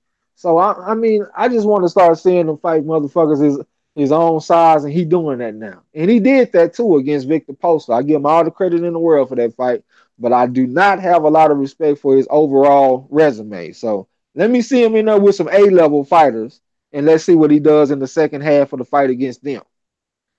Xavier said, are we doing any boxing trivia tonight? Yeah, man, we ain't got the trivia tonight, but we going to come back with some real soon, though, man. We've been having a lot of bullshit going on, man, and technical problems and all kind of shit, so we ain't been able to sit down and get to it like we want to. But it hurt us to not come on with that shit today, though. I'll tell you that, because we want to have a trivia tournament today. Man, Boxer Mike said Crawford and Garcia have a rivalry from the amateurs. They beat each other, but Crawford beat Danny more convincingly. Yes, sir. I didn't see that Danny beat Crawford. I saw that Crawford beat Danny twice. Um, I could be wrong though. Maybe my memory ain't serving me correctly. Marshall Simmons say, Trey, did you see the Fury Pianeta press conference? What'd you think of Pianeta? I don't know nothing about it. I ain't gonna lie to you. I'm gonna go look at his box record. I don't expect to see nothing good. I expect him to have been fighting bums and shit. And I wouldn't be surprised if he moving up from cruiserweight or something. I don't expect the motherfucker Tyson Fury to be fighting nobody good, bro. Kid Miss, I think Danny gonna whoop his ass. Okay, we gonna see, bro. Ronald Freaky said, I want to bet on those apple juice fans, bro. You want to bet them on the Wilder fight? Nah, don't bet them. Go online and bet because you'll get Wilder like plus 175. That's what you want. Sean Icon said, Trey, how you like Spence Canelo matchup? Hey man, I'm glad Kurt Sugar ain't here when you asked that question because he'll be on here talking about how Canelo will beat the hell out of Earl Spence, but I don't really see it like that. I mean, I know Earl Spence been fighting at 47, and Canelo been fighting at 160, but Canelo ain't a true 160 pounder. That motherfucker can fight at 154 still. He just ain't down there because he was trying to get away from Andrade and the Charlo brothers and fighting at 155 and all that shit. That motherfucker Canelo like 5'7", 5'8", man. I'm taller than Canelo. And that motherfucker Spence like 5'9.5". And the main thing that I feel like the advantage that Spence could have going into that fight is that Canelo doesn't fight consistently in the fight. He picks his spots. He doesn't fight every minute of the round. And I know Earl Spence does. You know what I'm saying? He gonna be coming in behind that jab, going to the body on Canelo. That's gonna slow Canelo down even more. Kurt Sugar say Canelo can counter you when you try to go to his body. That's one reason why Golovkin didn't go to his body. But I don't really see it like that, man. I think if you 100% determined to go to his body, you can do it. Especially, once he starts slowing down because he doesn't have the best stamina in the world. And plus, we don't know how he's gonna be looking at without his clean. That motherfucker might not have no stamina without that clenbuterol. So shit, I think it'll be a hell of a fight. And if Spence is able to get acclimated to the weight class, I think Earl Spence could beat him. Well, once again, I do be eating crow. Kid Mill said, damn, he beat Usyk. I heard. That's what I heard, bro. Ronald Finger say, Philly stand up. Yes, sir. Man, Boston Biker said, man, I still think Lamont Peterson beat the smoke out of Danny Garcia and came very close to knocking him out in the last 2 rounds. See, but he came out with a slow start, though, bro. See, that motherfucker came out trying to box Danny Garcia. And I thought that was a major mistake because I never saw Lamont Peterson as a graceful boxer. I always saw him as a good inside fighter. But him and his brother. I remember when I first saw the motherfucker like around year 2001 or 2002 or some shit back then. Not maybe not that far back, maybe like 2005 or something like that. I thought that he was a great inside fighter. Never really came across as slick to me. Adrian Broner kind of reminds me of them. And I found it interesting that they coaches are connected. They know each other, Stafford and Barry Hunter and shit. But I thought that was a mistake against Danny Garcia trying to box him. He tried to come out and box against Lucas Matisse too. You saw how that turned out. He is not a graceful boxer, man. And in the second half of the fight, he abandoned that game plan and he came straight to Danny Garcia and started beating the brakes off of him. I think he could have done that earlier. You know what I'm saying? But that's just my opinion, though. Car Show, what's up with you, man? How you doing? Damon P said Marlo's corner. Yeah, it was all his dad. Okay, you talking to Marlo. Car Show. Dalton just said Duran was the biggest weight bully ever. He said he just playing. Vic T Slice, what's up with you? Say just wanted to stop in and say hi. What's up with you? Hope you doing all right. Rod X said I got Porter. Lopez versus Gamboa was a much hyped fight in 2010 and 11. Lopez lost to Salido twice in a row, and Gamboa had promotional problems. The fight never happened. Okay. Rod X said Rigo signed with Heyman. I was saying that he might be signing with the Zone and all that kind of shit. I was thinking of some fantasy matchups too. I wish I could have saw Rigondeaux versus George Dixon, man. That would have been a hell of a fight. Um, Vic T. Sase, thanks for coming by his live. Hope you got a few new subs. All right, Marlo went through your live today, huh? That's what's up. B. Howard say, what's up? What's good, family? Duval County here. Salute everybody. Yeah, what's up with you, man? Let me scroll down. Dalton Judge, okay, talking to Main Boxing Biker. Main Boxing Biker said, I just got a feeling that Danny Garcia gonna knock out Porter. Hey, I done picked Porter, so that might be the stamp that you need, my brother. You know what I'm saying? Don't nothing beat the TRAE X Jinx. Shit, it's Danny Garcia all the way. Ronald Phoenix said, yeah, thanks, Trex, but I won't smoke also. Bragging rights. For all that shit talking, I'm an asshole, bro.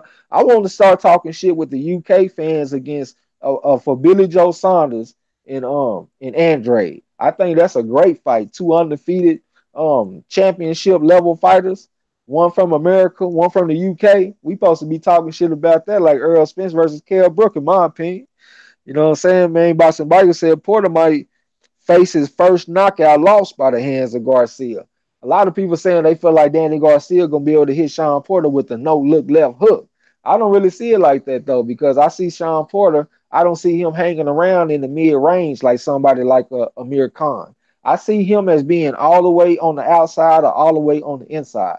And some people be saying like he be fighting in straight lines and shit, but if you actually watch his fights, he circles. He ain't just out there dancing, but he will circle you and then jump in suddenly with some shit. So if Danny Garcia catch him, I think he's gonna have to catch him with like a check hook type punch, the way that Mayweather caught Ricky Hatton in they fight. I could see a punch like that landing, but the problem with that is that that's a very small window of opportunity because you got to catch him on the way in. You know what I'm saying? So I could see him if he catch Sean Porter, he can definitely hurt him, but I got to see it though, man. I think Sean Porter got a good stylistic matchup for him. And plus, I'm still not all the way 100% sure about Danny Garcia's power at 147 pounds. I know you can crack at 140, but I want to see a little bit more at 147. Dalton Judge said the Triple G couldn't hurt Canelo. EJ has as much as I love him, can't either. Okay. I kind of feel like some of that was on Triple G too, though. You know what I'm saying? Because I feel like Triple G could have made more of an effort to go to the body. He had Canelo up against the ropes like several times, and he didn't even seem like attempt to go to the body. So I feel like he could have done a better job because Canelo doesn't have the best stamina. So you go into the body, putting that water in the basement on his ass, slowing him down. That's a good game plan. You know what I'm saying? And you know that's what Spence gonna do.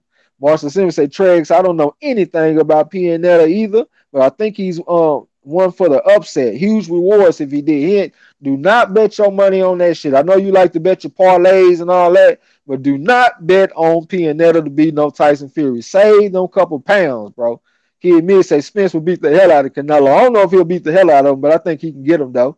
Tom Banger say Spence versus Canelo will be a banger. Yeah. Exposing fake pro black. What's up with it? He say hi Marlo's corner family and everyone. Yeah. Sean Icon say Trey, who is your favorite fighter that you saw? Mine is Floyd Mayweather.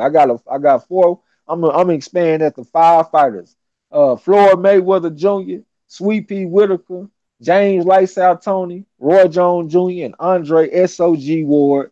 Those are my top five fighters that I watched in my lifetime, and I would have to say that Mayweather is my favorite because I watched him from the time I was in middle school till a couple of years ago. You know what I'm saying? That motherfucker that dominated boxing in a big part of my life.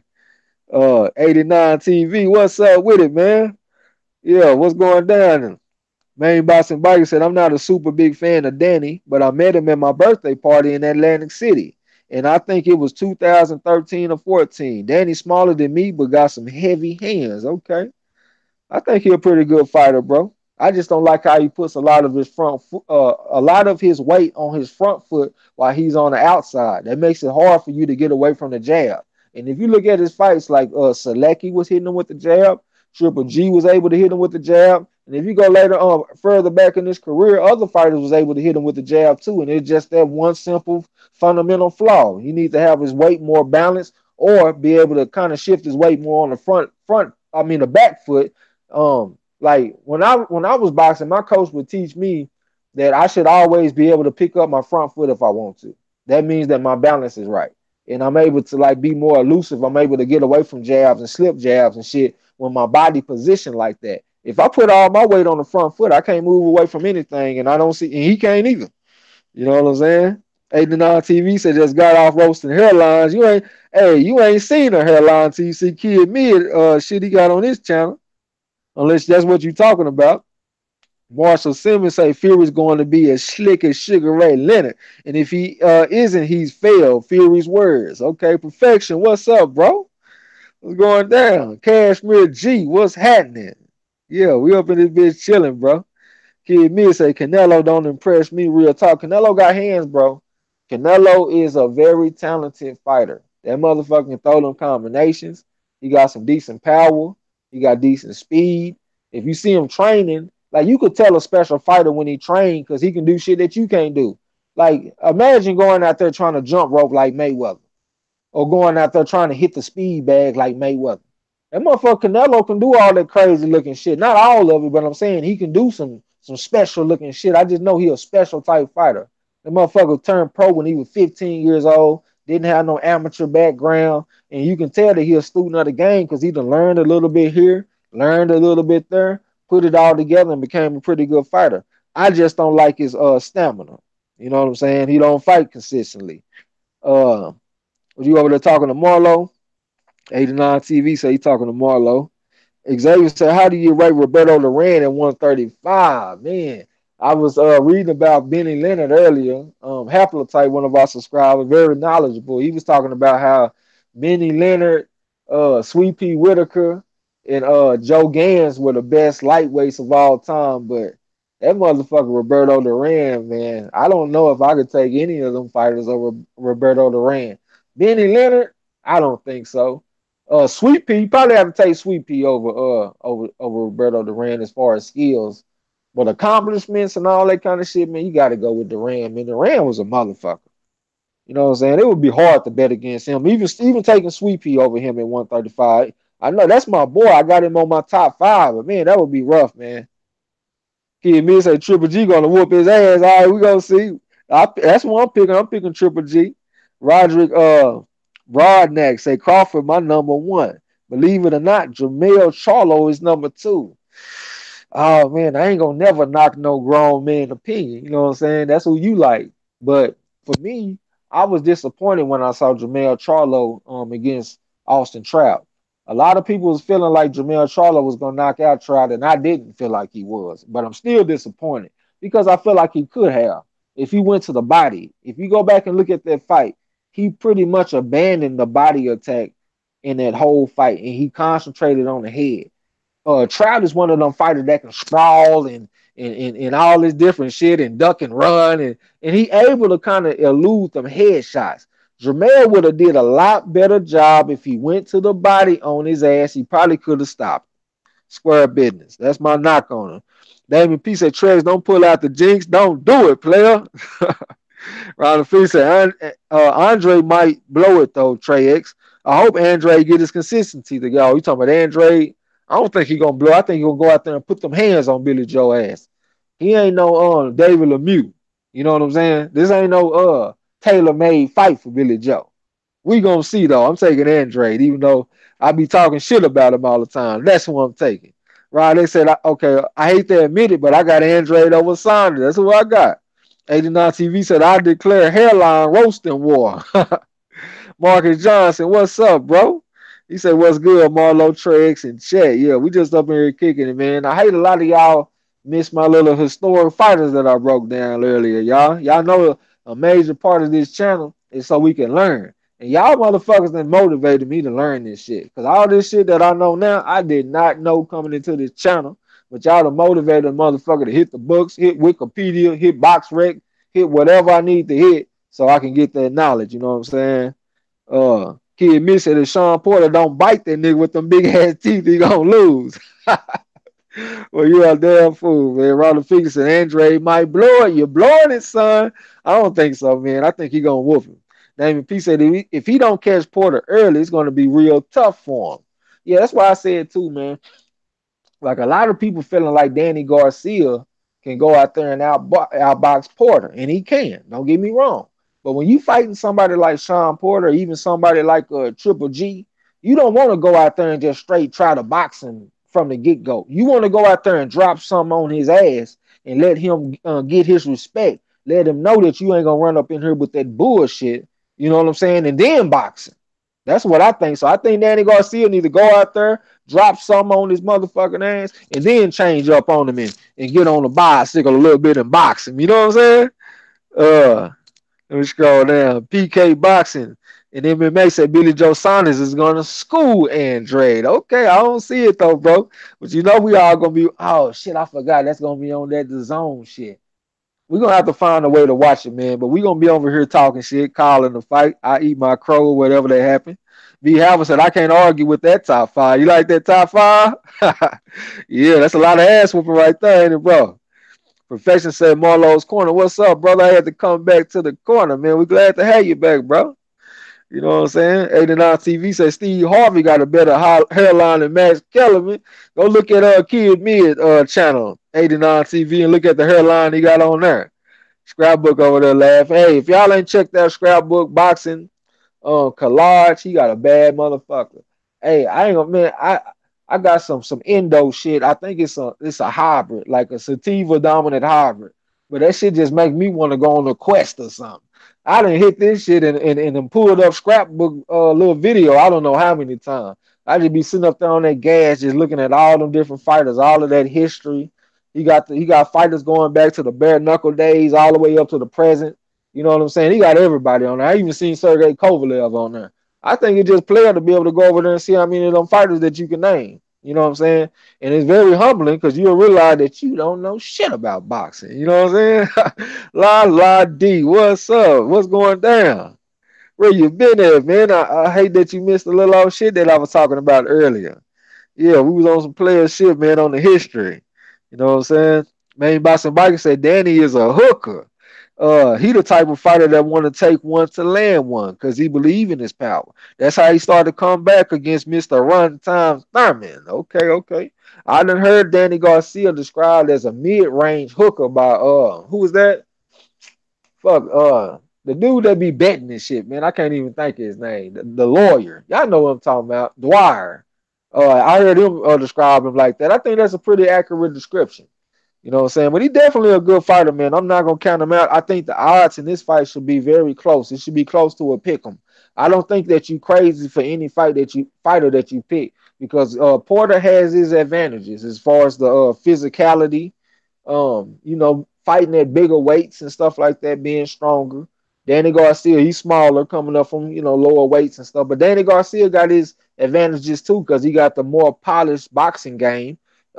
He might have the better chin because he ain't never been knocked out before. Porter been knocked out once in his entire boxing career, and he probably got the better power because Sean Porter, out of like, well, I think he got like 28 fights. He only got like 17 knockouts.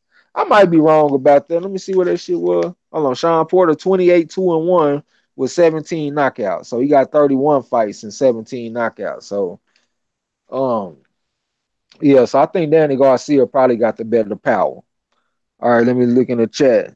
Scrapbook say what's good to La. Damon P say Canelo ain't no punk. Nah, he ain't no punk. He ain't no joke either. La saying what's up the scrapbook. Ronald Finger say Canelo got all the belts and whistles on boxing. He is going to beat Triple G first. Watch what I tell you. All right, we're gonna see. We definitely gonna have that fight, man, because we gonna be having a pay-per-view and shit. We ain't gonna show it, of course, but you know we gonna call it, man. Shit, we'll call a frog out of well on Marlo'S corner. You know what I'm talking about? Main boxing biker said Canelo out slick Triple G. Most of Triple G punches missed due to Canelo rolling and slipping the punches. I agree with that, bro.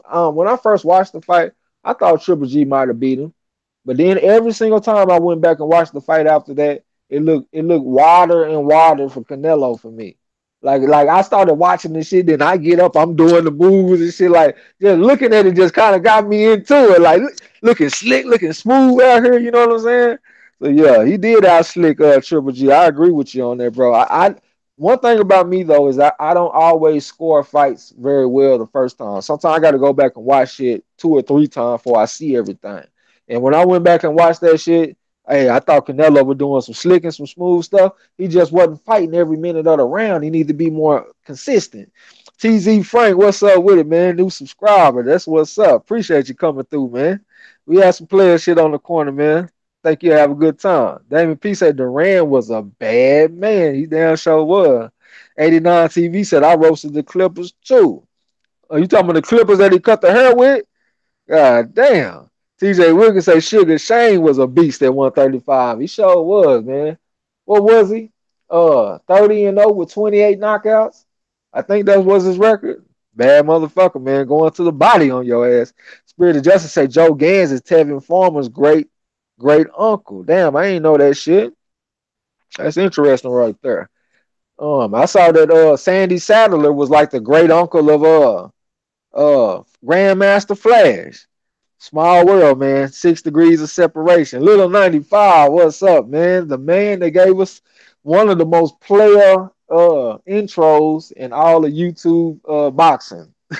I love that motherfucker. Dog Judge said Sweet Pea was too slick for Duran. He make him miss too much, and he didn't like it when Sugar Ray did.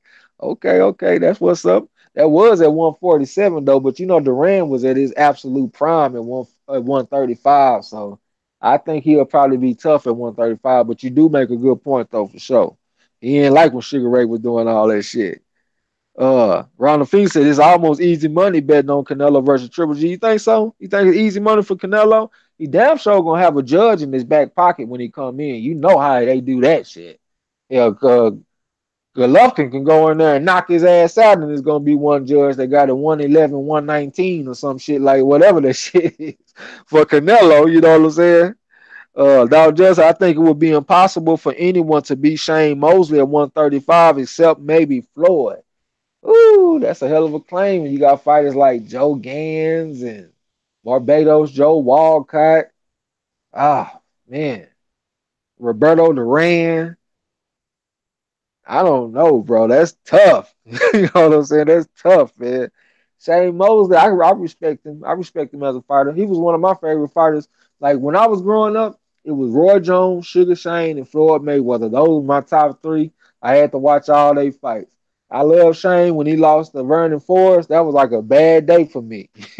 Like square business. But I don't think he's just the most technical fighter. I think that's why he was out technical, if you will, by Floyd Mayweather. It was like night and day. It wasn't even a chess match. He came out there and caught Floyd early, then Floyd pieced his motherfucking ass up, just straight out thought him. You know what I'm saying?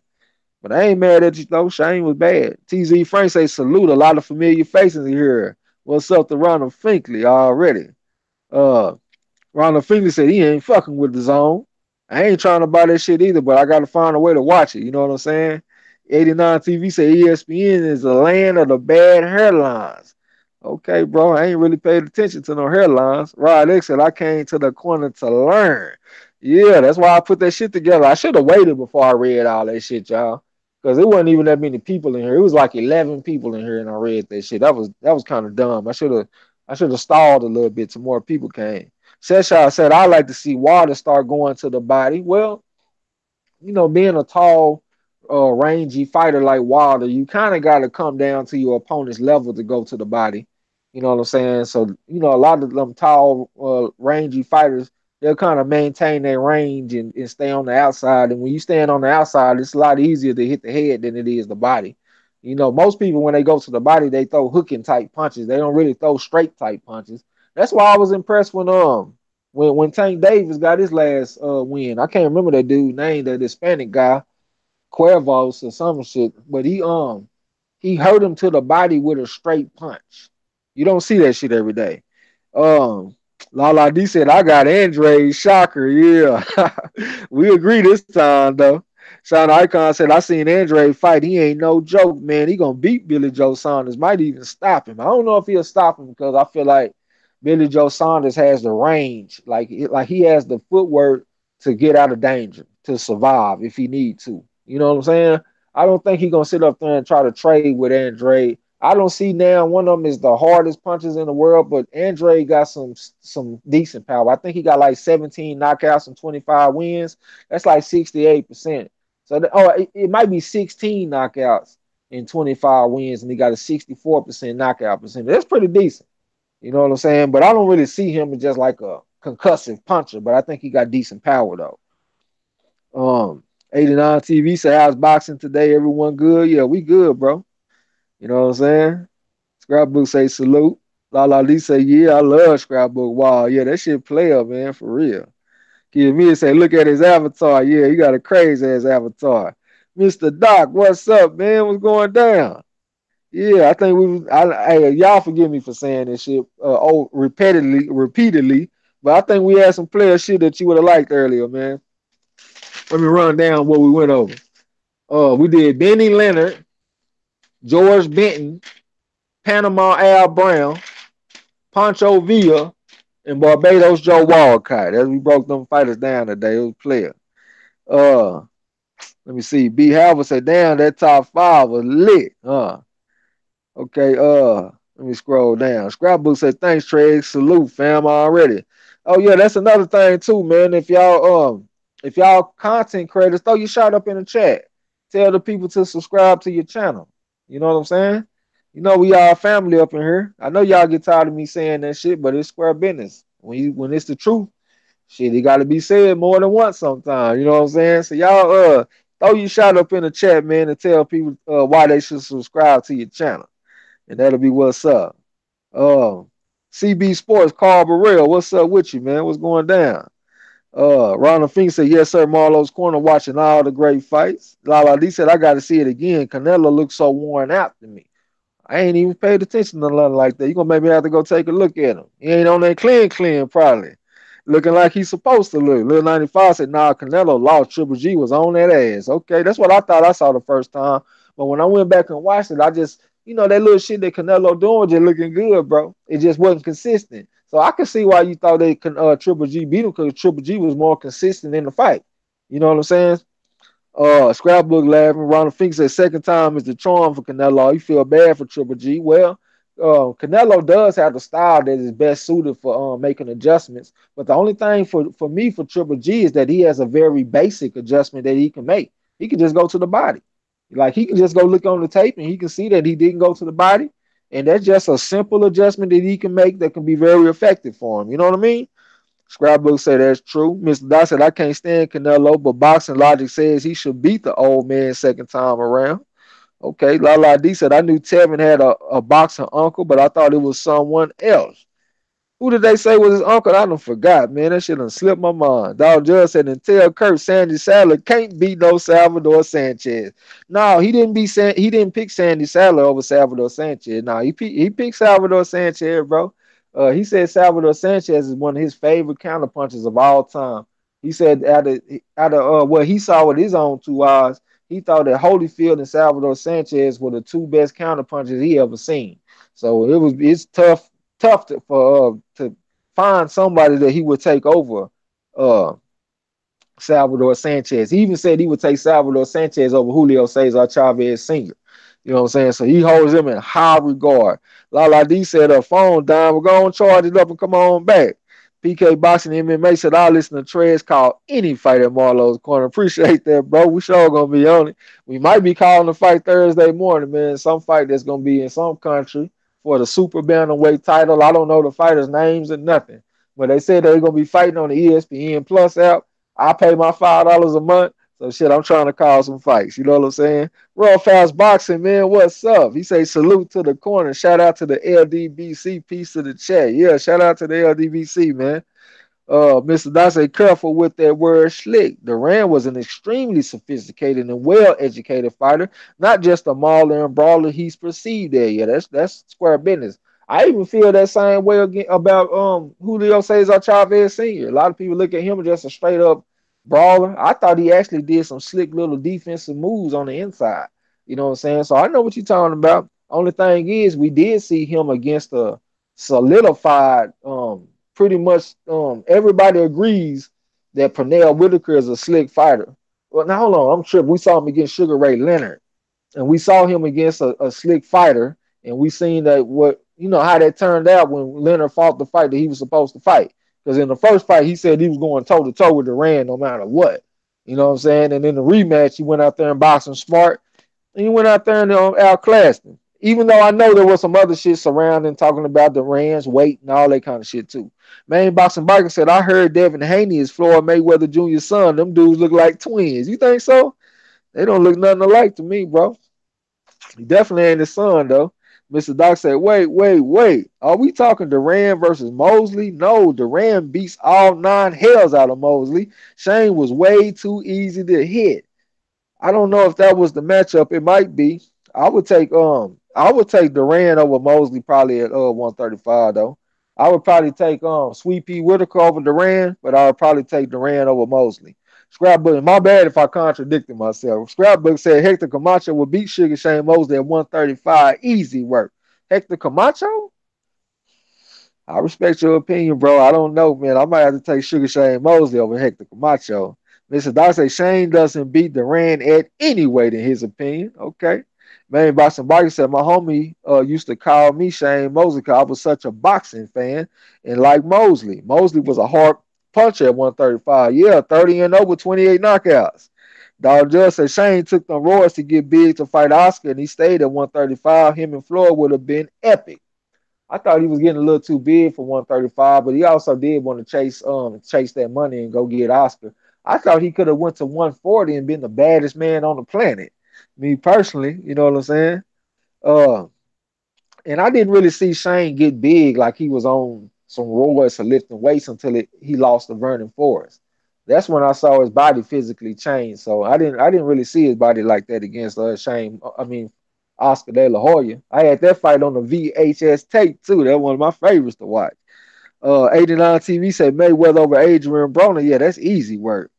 You know what I'm saying? Main Boston Bike say Tank Davis versus Jesus Cuellar. That's who I was talking about. Appreciate you, my brother. You know what I'm saying? But yeah, he went to the body and hit him in the corner of the rib cage with like a straight left type punch. And you don't see that often. You see people going to the body with hooking type punches. You know what I'm saying?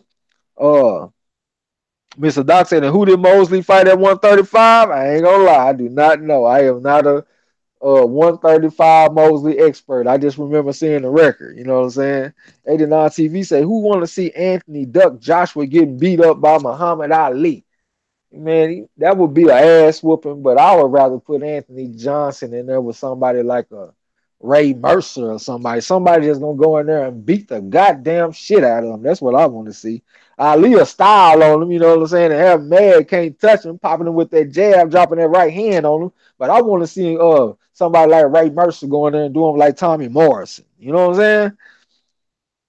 Let me scroll down. 89 TV say you guys should sub to my channel because I present sources and trying to start my own community, presenting baseball, basketball, and boxing already. That's what's up. Y'all subscribe to 89 TV, man. I hope everybody threw their shout up in the chat. You know what I'm saying? I'm working my way down though. Kid Mid said his phone died. It's cool. King Rod, the king of comedy, said Marlo was good, bro. Yeah, Marlo away right now. This your boy Trey X, but I'm gonna hold you down though. Appreciate you for coming through the corner though. La D said I'm back already. Glad to see you. Rod X said I thought Canelo outboxed Triple G. Yeah, when I went back and watched that shit, repeatedly, um, yeah, I thought the same thing. 89 TV said, "Hey, I don't like promoting in other people's channels, but if you say so, I will." Yeah, I mean, some people see that shit as being rude and all that kind of shit, but I ain't really doing no tripping. I personally don't do it on other people's channels. You know what I'm saying? But I see y'all as family, so shit. That's why I tell y'all, throw your shot up. You know what I'm saying? La D say any fights this Saturday. I was looking on boxing scene earlier. I saw that we got a fight on Thursday morning at like 5:45 my time. It's gonna be like 6:45 your time. We got a fight on Friday, and we got several fights on Saturday. I thought I saw Abner Mares. Um, who else I saw? I saw a couple of other fighters. I can't thank everybody, but we got fights. Rough House said y'all make sure to stop by the house. Rough House Boxing TV, good boxing talk, news, opinions, breakdowns, predictions, and recaps. Yes, sir. Yeah, you got a good channel over there, man. I think Rough House Boxing got some good content, man. A lot of y'all do. Um, Scrapbook say subscribe to my channel because I will be showing boxing content through my huge scrapbook collection, fam. Already, that's what's up. Y'all subscribe to Scrapbook Boxing, man. Y'all already got the collage video that we was talking about. So if you ever just chilling, sipping on some wine, a little Hennessy or something, smoking a little something, go check out that wall, man. You'll be sitting up there just looking at that motherfucker. I'm telling you, you just sit up there staring at that bitch. Darnell Kirkland said Joe Gans was Tevin Farmer's great uncle. Okay. I think somebody said that earlier. I'm gonna have to remember that. Joe Gans and Tevin Farmer, the old master. La D said Tyson Fury versus whom? Definitely not Wilder yet, right? I can't even remember that dude named La. Some motherfucker that we ain't never heard of, probably moving up from cruiserweight. Probably got opponents that got about a 45% win percentage. I don't know nothing about him. I'm just saying off the top of my head. I think his last name was like Pianyetta or something like that. Boy, they said Marlo's corner would call a fight between two bumblebees fighting over a honeysuckle. Yeah, for sure. You know what I'm saying? Darnell Kirkland said Devin Haney looks like Andre Bishop on Fight Night Champion. I ain't never played Fight Night Champion, bro. That's a damn shame, huh? Kid Mid say he subbed to everybody. Yeah. So I guess he's saying he subbed to everybody. So y'all need to sub to my man Kid Mid. He got all kind of shit over there, all kind of movies and documentaries and all kind of player shit, man. And plus he did one live stream. I think he's gonna start doing more live streams. So y'all subscribe to my boy Kid Mid. PK Boxing and MMA said y'all subscribe to 89 TV and Rough House Boxing. Yeah, they threw their shot up though, bro. You throw your shot up. Do you make content? Let me look on your channel real quick. I don't know. It look like you don't. Well, it look like you Yeah, you do. do. Yeah, you make content, bro. Throw your shot up, man. Throw your own shot up. Everybody can throw their shot up. You know what I'm saying? Mark Wonderly said, "The Bears just been busy still listening. I already appreciate you, bro." These okay, talking to Marshall. Right, they said Mosley had trouble with slick boxers. Fighters who came straight forward didn't really give Mosley trouble. Okay. I'm not sure if I see Roberto Duran is just a straight come forward fighter though. I think he had a little bit more to his game than that. 89 TV said, "Hey, I made playlists, got a blog, and remaking my website for extra credit." Okay. 89 TV. Main Boxing Biker got great content. He said, I was there live for that Tank and Quayle fight. Man, Tank got fans coming from every state to watch him perform. See, that's the beauty of social media. Like these days, they got promoters and stuff, but the promoters becoming more and more obsolete as time goes by.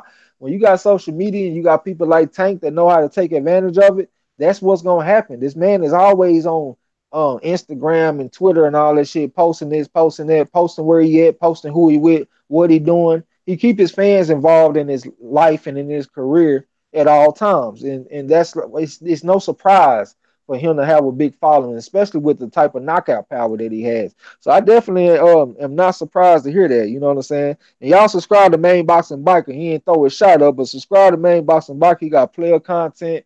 He got a good insight on boxing, and he can give you some tips and stuff like how to pick up the ladies. You know what I'm saying? Right, yeah, straight up player. Right, they say what's up to be how Dog Just said everyone their mama knows that if Leonard boxed Duran the first fight, he was going to win. Yeah, I think so too. I think so. Reese Mack said, I think Ali would KO AJ badly. I think he would too. I just want to see him. I just want to see somebody just doing bad, stomp a mud hole in his ass. You know what I'm saying? Scrapbook said Shane Mosley beat Golden Johnson at 135. That's about the biggest name he fought at that weight. Oh, that sounds familiar too, Golden Johnson. Don't make me sound like a casual, bro. Professor said Anthony Joshua would get treated like Cleveland Williams. That's what was in my mind too. That motherfucker Cleveland Williams landed three punches in 3 rounds on Ali. You know, it might be some similar shit like that. Square business. Uh Gregory Ward, what's up, bro? He say smash that like button. I think that's the first time that shit that been said today too. I would appreciate if y'all smash the like button. You know what I'm saying? La D said, thanks, Gregory Ward. I had forgot already. Roughhouse said a straight to the body is a super difficult punch to throw and pull off correctly. So to see it done is rare and a beautiful thing. Yeah, that's what I saw from Tank Davis against Jesus Cuellar for sure. PK Boxing and MMA said on my channel I break down and analyze MMA fights and boxing tactics.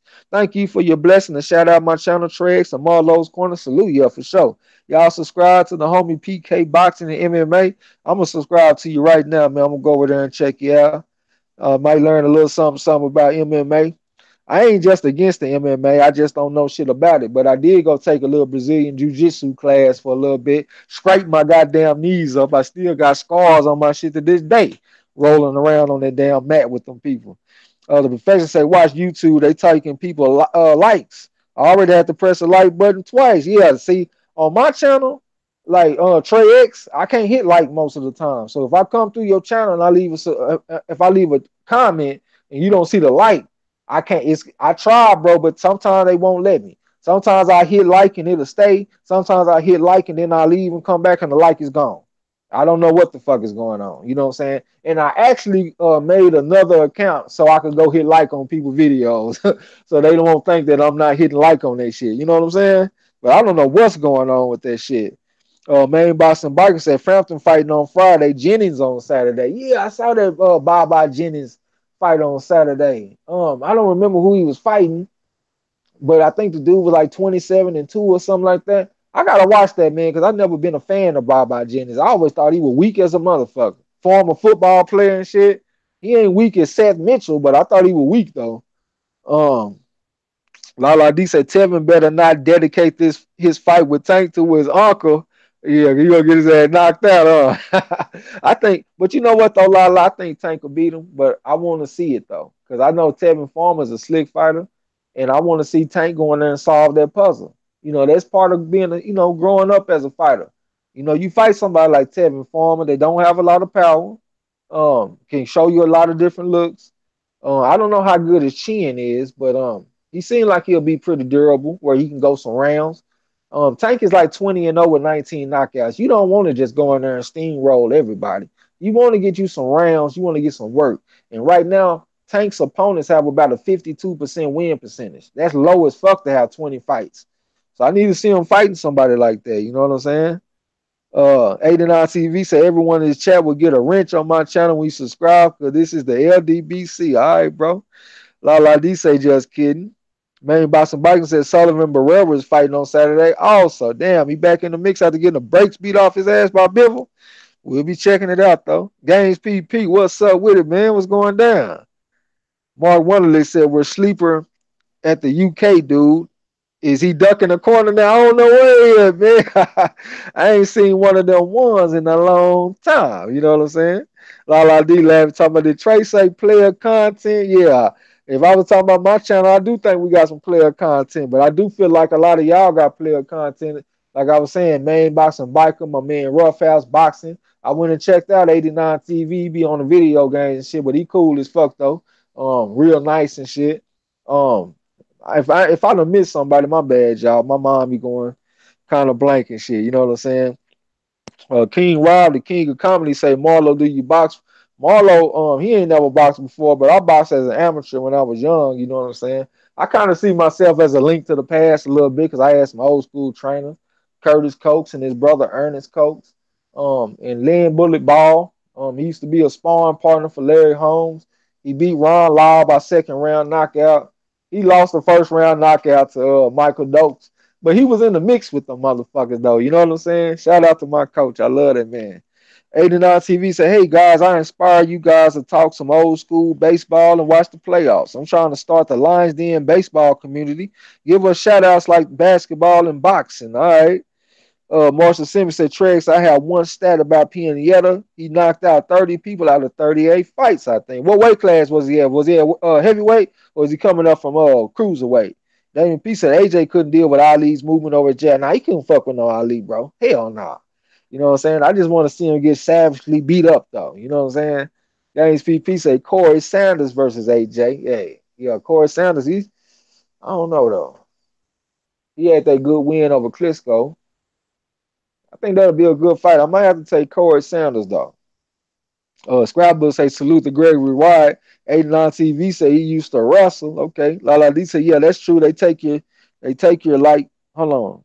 They take your light back. Yeah, that shit crazy. I don't know what's going on. King Rob, the king of comedy, say, oh, okay. Kid Miss say, Marlo, where you at, brother? Where you at? Laying in the cut. Yeah, he back there chilling. Lala D said Marlo on his asthma pump. Hell yeah, he got some gas back there probably too. He was talking about he need to go get him some. I already know he went and picked up something nice.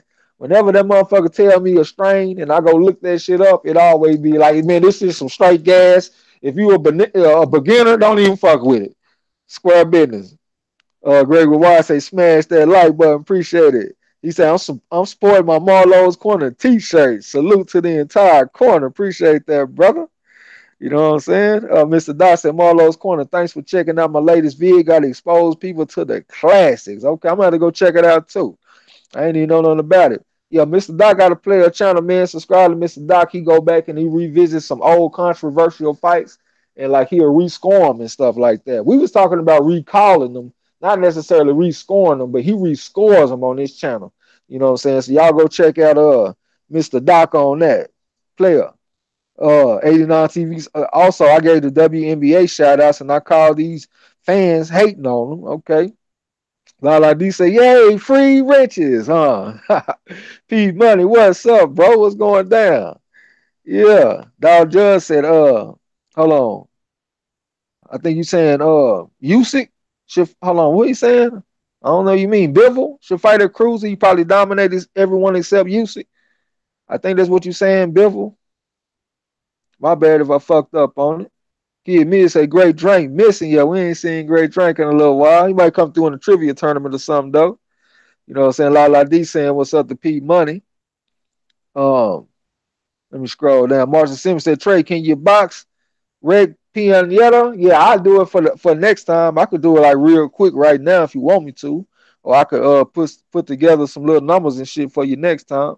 Black Ham TV. Black Ham TV checking in for a sec. Already, bro. Hopefully we can get you to check in for about 30 seconds. What's going down? He said get the strap already. Rough House Boxing said, man, I saw that pic Canelo put out showing his weight 30 days out. He looks small. I know he's going to rehydrate back up, but he needs those special tacos, huh?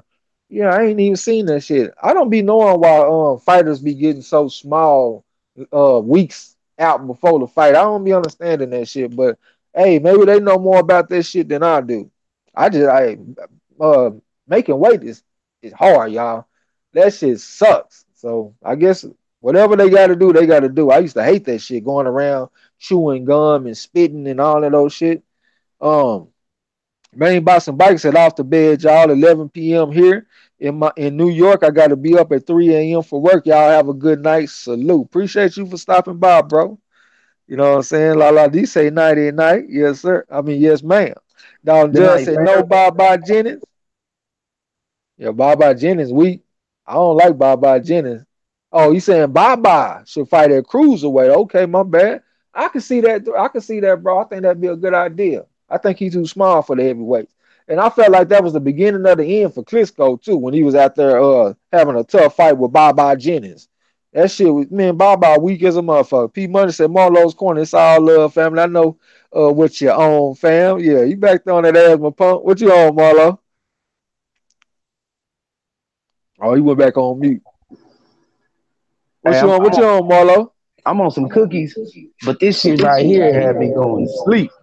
What the fuck?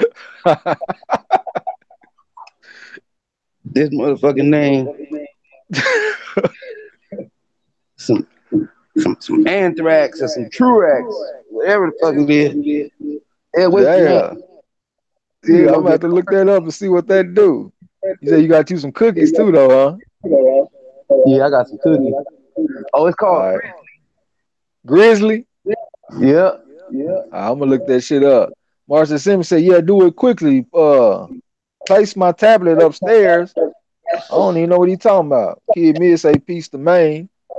Rob, that's the last picture I seen of Triple G look fat. You got to go back on mute, bro. Uh, Rob, King Rob, the king of comedy, say, "Good live, bro. I'll be back here. Appreciate you for stopping by."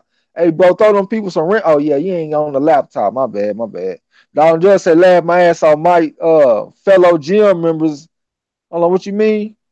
I don't know what you mean, bro. My bad, I'm slow. P Money said, "Yo, I got this joint called Do See Do. It's some gas." Hold on. Mark Wonderly says super glue for me. You still on that super glue, huh? What's in that super glue? It's some gorilla glue mixed with what? Don just said I'm out, gotta be at work at 5 a.m. Damn, all right, bro. You know what I'm saying? Gotta get that work in. B. Howard said I'm on that medical gorilla glue. You on that endo gorilla glue? I think that shit like a hybrid too. I think that shit like maybe like an indica dominant hybrid, maybe a sativa dominant hybrid. Isaac Clark said, I think Trump is, I ain't even trying to hear that today, man. Square business. We're going to have to go ahead and hide y'all ass. Y'all know y'all supposed to slap that dude with the wrench, y'all. Yeah, I know that the motherfucker is, My gym. yeah. You heard him. Hey, I know that we real tolerant and we real cool, but we don't let motherfucker like that come through. You know what I'm saying? Keep me saying I'm smoking some stupid shit tonight. Don't got a name though. It's good. Marshall Simmons said Trey's Pinata box wreck. You want to hear it right today, or you want me to come with some? P Money said, yes, sir. Found this strain nice. Ain't never heard of it till last week. Rough out say MARLO'S asthma pump is so strong his microphone sound blowed, huh? Yeah. B Howard said, yes, sir. It sure is. Oh, it's a hybrid. Yeah, I like them hybrids, bro. PK Boxing MMA said Dosey Do was straight flame. Had some a while back. Okay, okay. I don't know what I got, y'all. I got some endo shit though. I could tell because it got them real like tight nuggets and got like crystals and shit on it. It's good, man. That shit had me motivated. You can tell when I got on it because I've been working on these fighters for the last couple of days. So like when I first did, I did Benny Leonard and I did Joe Gans, and they both had like a page apiece. Then all of a sudden I got that gas. No, George Benton was like the front page, and Panama Al Brown. Uh, once I got the Panama Al Brown, I was on that gas, and I went from one page to two pages. Like that shit had me into that shit. I ain't lying. Like nigga, I want to write down everything, so I ain't missed nothing. Lowland Profits, what's up, man? Shout out from across the pond. Marshall Simmons said trades today, just briefly, bro. All right. All right, I got you, man. I got you. Let me slide over here real quick. Hold on, man. Oh, Isaac Clark. All right, who is Isaac Clark though? Is that the motherfucker that I hit with the wrench earlier? Oh yeah, that's the dude that I timed out. I thought somebody hit you with a wrench. B. Howard said Isaac, it's a hybrid. We got some top shelf OG too. Okay, okay. Where you at, bro? Where you coming from? I'm right here in Texas, man. I'm lucky as a motherfucker to have my little hookup I got, man. I get a quarter for $40. You know what I'm talking about? All right, let me see what's up with this box wreck real quick for my man Marshall Simmons. You want to know about Pianetta, y'all? What's his first name? Marshall. I done got away from the damn screen now. Well, I guess I could just look up Tyson Fury and then they'll have him on there. Let me just go check real quick. I would rather write down some numbers so I can have the strength of schedule and shit like that. But we gonna glance real quick for my man Marshall Simmons. All right, I'm over here at Box Freak. I just logged in. Tyson Fury. Hey, I wanted to shout out Ed King Rob, man. Thanks for coming through. Hey, he got a cool channel. He reporting all the Chicago news and be doing comedy, y'all. Check him out if y'all could. Okay, okay. Shout out to all the channels making content, man. Okay, Francisco Pianeta. He is 35-4-1, got 21 knockouts. So what is that? 21 out that's hold on. 3-5. So that's what 60%? Well, they say 53% for all of his fights, but out of his wins, he got about 60% knockout percentage. Um he's listed at heavyweight. He ain't been fighting no cruiserweight or nothing. He looked like a pretty solid size dude too. He weighs in at 240s. I'm looking at all his fights. The smallest I've seen him was 238. Well, 233, but that was back in like 2006. The motherfucker debuted at 2005, so he been a pro for like 13 years. How old is he? He 33 years old, so he ain't just the oldest in the world. He a southpaw, 6'5", big motherfucker. This is night and day from Tyson Fury last fight. Let me see what kind of records his opponent's been having. Well, that's where the problem lies. 1-22, 2-8, 3-20, 1-18, 0-13, 1-4, 4-23. All right, then it get better. It get better.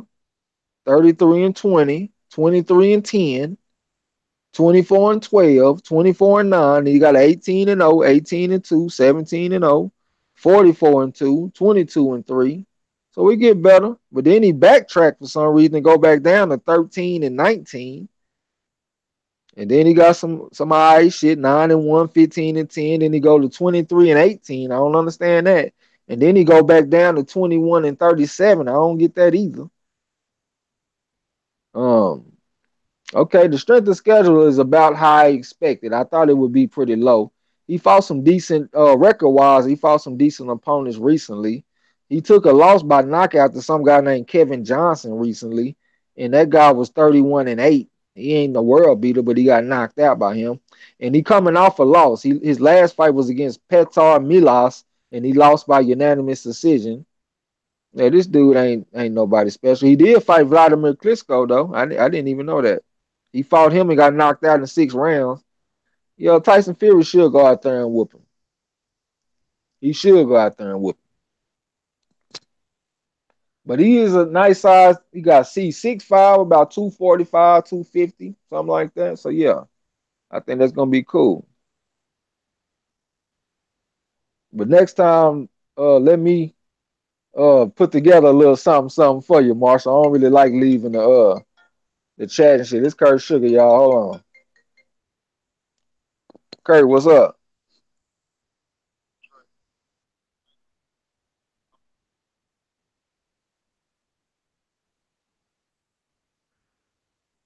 Already, yeah. I'm on the air right now. I'm gonna hit you up when I get out though. I said I'm on the air right now. I'm on the channel and shit. Did Marlo send you a invitation? Marlo said he sent it to you twice. He said he sent it to you twice.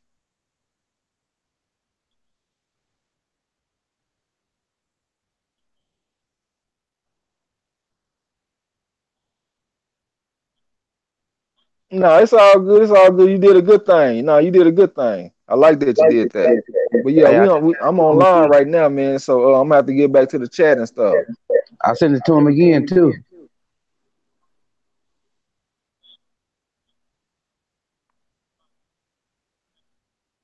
Yeah.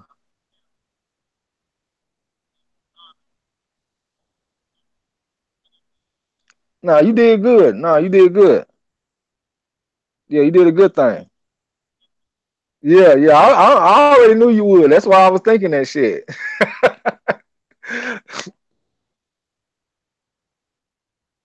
All right, that's a bet. All right. All right, that was Kurt Sugar, y'all. My bad. Let me get back to the chat. Yeah, that was Kurt Sugar, man. La down there laughing. Let me see what y'all talking about. Mark One said, looked it up. Afghani and Northern Lights. 1, 2, 3, 4. He pleading the fifth. Marshall Simmons say respect. Let me look back. Roughhouse said, Trey and Marlo, before I get out of here for the night, I want to get y'all's take on Eddie Hearn losing all these purse bids. Shit, bro. I don't even have a special take on it. I just see the motherfucker losing purse bids. I don't know a lot about that shit, bro. I know that what Tyson goddamn, who's that motherfucker that AJ fighting Povetkin? I know he backed by a motherfucker with some money, so I kind of expected him to lose that purse bid. That's the only one that I know about, bro. You gonna have to fill me in on that shit. See, everybody on the corner, bro, like not the corner, but you know, just in the whole boxing community, LDBC, like everybody got their own role. You know what I'm saying? That's not my role, bro. That's not my lane. I don't really get into the business. I don't get into Eddie Hearn. Y'all don't never hear me talking about Eddie Hearn. I don't talk about Anthony Joshua. That's not my thing. I don't know shit about that. And I really don't care to know about it, to be honest with you. I don't give a damn about that shit, bro. I love boxing. It's a lot of other boxers besides Anthony Joshua, Deontay Wilder, and Eddie Hearn. You know what I'm saying? Like, it's a lot of shit going on in boxing in the past, the present, and the future. I don't really get into that shit, but I let other people do it, and I let y'all fill me in on it. Let me look down. Okay, Lowland saying salute to the chat. Marshall, okay. Lowland probably said, imagine getting beat up by a pinata, huh? Square business, right? They said hopefully Fury wins so we can see Bomb Squad versus the Gypsy King. That's what I want to see too. Rough I said, all right, family, I'm out. Y'all be blessed. Salute to the corner. Appreciate that, bro. 89 TV said at Marlo's Corner, hey man, I gotta check out the rest of the LDBC. Any of you baseball fans in the chat want to talk, please set up your channel and spit out your facts. Stay classy out there. 100. All right, bro. Peace. Kid Miss said peace and love from the kid, aka free haircut. Shouty, I got some stuff to handle. If y'all on in 30 minutes, he'll be back. Kurt Sugar, pop up like Pop Tart. What's up with you, my brother? Salute, fam. There was a discrepancy. I was on World Breaker. We had a tournament. I was voted unanimous winner. I had to represent Marlo's Corner with TRAE X. Trey, you making me laugh, bro. You went over there and kicked the ass, Kurt. Well, I'm gonna be humble, man. Yeah, man. I ain't arrogant, not like that. Cause what they was how the format is a World Breaker. The chat would ask the panel questions, and whoever had the best answer for their question was voted. And he said I was the first one that won unanimously. So, that's what it is. So I gave my brother the shout out. You can reach me on Marlo's Corner, and that's what it is. Already, that's what's up. That's what's up. And we don't expect nothing no less because we know can't too many people fuck with no Kurt Sugar when it comes to some boxing. But Kurt, man, I hate that you missed what I was talking about earlier though, bro, because I had this everything that I worked on for the last like 3 days was I had you in mind. I broke down Benny Leonard, Joe Gans, George Benton, Panama Al Brown, Pancho Villa, and Barbados Joe Walcott. And I had you in mind, man. I wanted you to catch that. You know what I'm saying? Lala D saying what's up to Kurt Sugar. Marshall Simmons. Yeah, Marshall Simmons said, Kurt Sugar, peace, brother. You good. A great period ahead of us. Yeah, bet you looking forward to that, my man. Yeah, we got some good fights coming up. Ronald Fink said, you banged them out, Kurt. You over there laughing. You beat the brakes off on Ronald? Right, they say Kurt Sugar deep fried they ass, huh? You know what I'm saying? Mark Wonderlick said, hell yeah, Kurt Sugar, that's what's up. Yeah, for sure. Yeah, but I had broke that shit down. I had you in mind, man. Oh, sorry, I missed it, man. It was a discrepancy. I didn't know we was going on. That was my bad. Yeah, it's all good. It's all good. I thought I heard Marlo about to say something. But say, we got Kurt Sugar up in the house now, y'all. So if y'all got some questions for Kurt Sugar, you know what I'm saying, just come on with it. Mark Wonderly said, hell yeah, Kurt, Napoleon Armstrong, what's up with it, man? What's going down? Napoleon Armstrong was asking me some questions. Peace, bro. Napoleon Armstrong. Yeah. This shit still It's good. Yeah, a little bit. It's all good, though. What's up, Napoleon? Yeah. Napoleon Armstrong said he was with Kurt. Marshall Simmons said, Kurt Sugar, I'll be big-headed for you, bro. You got no chance. You stand a better chance of getting in the Paris Hilton knickers. You can't challenge a corner OG. You can't fuck with the police. Lala D. Okay, saying what's up to Napoleon. Yeah, so you already know, man. Kurt Sugar ain't gonna go over there and take no L. He ain't gonna go nowhere to take no L. Any channel that he go on, he gonna beat the brakes off of whoever over there. That's just what that is. Can't stop it. Lala D I over there just laughing and shit. I just love boxing, man. And you know, I ain't arrogant and whatever. I just love the sport, man. It's you know, it's like Tai Chi to me. It relaxes me. It's my love. It's my passion. It's everything. Okay, right. They say Kurt Sugar B Hot versus Hitman Hearn. Oh, Hearns all day. Hearns all day. Hearns had a piston like jab with that right hand. Bernard can't get hit with that right hand. And his curtains, huh? You Yeah, know what I'm curtains saying? and drapes for that nigga. Yeah. Yeah. So y'all let me know what's up, man. The Kurt ass Kurt Sugar. Ronald Fink said Kurt breaks the shit down like facts. Hell yeah, you gonna down show break it down. You know what I'm saying? Yeah, Kurt, I needed you today, man. Oh man, my bad, my brother. Man, I feel bad now, bro. Kurt, 3 days worth of work. I'm talking about I don't know Damn. how many hours I put into that shit. Man, he said he Nah, sent me a link. I ain't get the link. Marlo there? oh yeah, Marlo. yeah. He sent the link earlier. He on mute right now. Oh, all right. PK Boxing and I ain't MMA, get it. Marlo. PK said Marlo Trey's Kurt Sugar salute. Peace out to the chat. Appreciate that, bro. You know what I'm Peace. saying? Thank you for stopping by. Perfection said the curtain call. Yeah. Yeah, the curtain call. Yeah, for sure. You're gonna drop that thunder on his ass. Blood boxing returns. Man, I ain't seen you in a long time, my brother. Where you been at, man? Hey, yeah, I'm here, Kurt. Blood boxing in the building. What's good? Where you been Blood at? boxing. Napoleon Armstrong said Kurt had a unanimous decision tonight, y'all. Yeah, that's what he do, man. Kurt a bad motherfucker. Hey, blood boxing, man. Hey, I had broke down some fighters today. I had told them too, that you the one that inspired me to research Barbados Joe Walcott. You know what I'm saying? I mean, I kind of want to read this shit again, y'all. I'm gonna be honest, cause I want Kurt Sugar to hear this shit. So do y'all mind if I read this shit again? I don't know if all of y'all was in here. You know what I'm saying? I know y'all might not want to hear it, but I want my man Kurt Sugar to hear this shit. So how do y'all feel? Do y'all mind if I read that shit again for my man Kurt Sugar? Everybody saying what's up to Blood. Blood saying yes, sir. Right, they say Kurt Sugar, Chavez versus Mosley at 135. Oh, Chavez you and Mosley. yeah. That's a tough fight, man. That's a close fight. I might have to go with Mosley at 135, man, because of the body punching. If you thought Spence was a body puncher, Mosley used to break people down more viciously than Spence. John Molina said, I want to fight somebody human next time. Mosley at 135 with 32-0 with 30 knockouts. I'll take Mosley by unanimous decision in a tough fight. Okay. I think I got two people that say read it again. Rod X say read that shit again. That's the champ. Marshall Simmons said, nah, do it again, Trey. P Money said, go ahead, Trey. Well, shit, I got three people and three of the people that I like a lot. Well, I like all of y'all, but I've been seeing them for a long time. Rod X, P Money. So, look, I'm going to go ahead and read it again. You listening, Kurt Sugar? Yes, sir.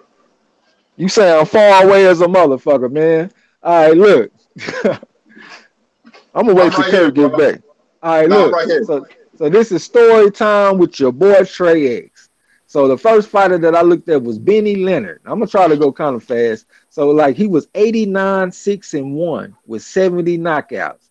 He was 5'5" with a 69-inch reach. He was orthodox. He fought from 130 to 152 and competed from 1911 to 1932. His nickname was the Ghetto Wizard. He was born in New York City, New York. He held a lightweight championship for 8 years from 1917 to 1925. The International Boxing Research ranked him as the number one lightweight and the number 8 pound for pound fighter of all time. BoxRec ranks him as the number 2 best lightweight, and Burt Sugar, not to be confused with our Kurt Sugar, ranked him 6th in his top 100 fighters. His real name is Benjamin Liner. He was born and raised as a youth in the Jewish ghetto, located in the Lower East Side of Manhattan, where he used to whoop other young kids on a regular. His father made only around $1,400 a year. So Benny Leonard started boxing at age 15 to make extra money.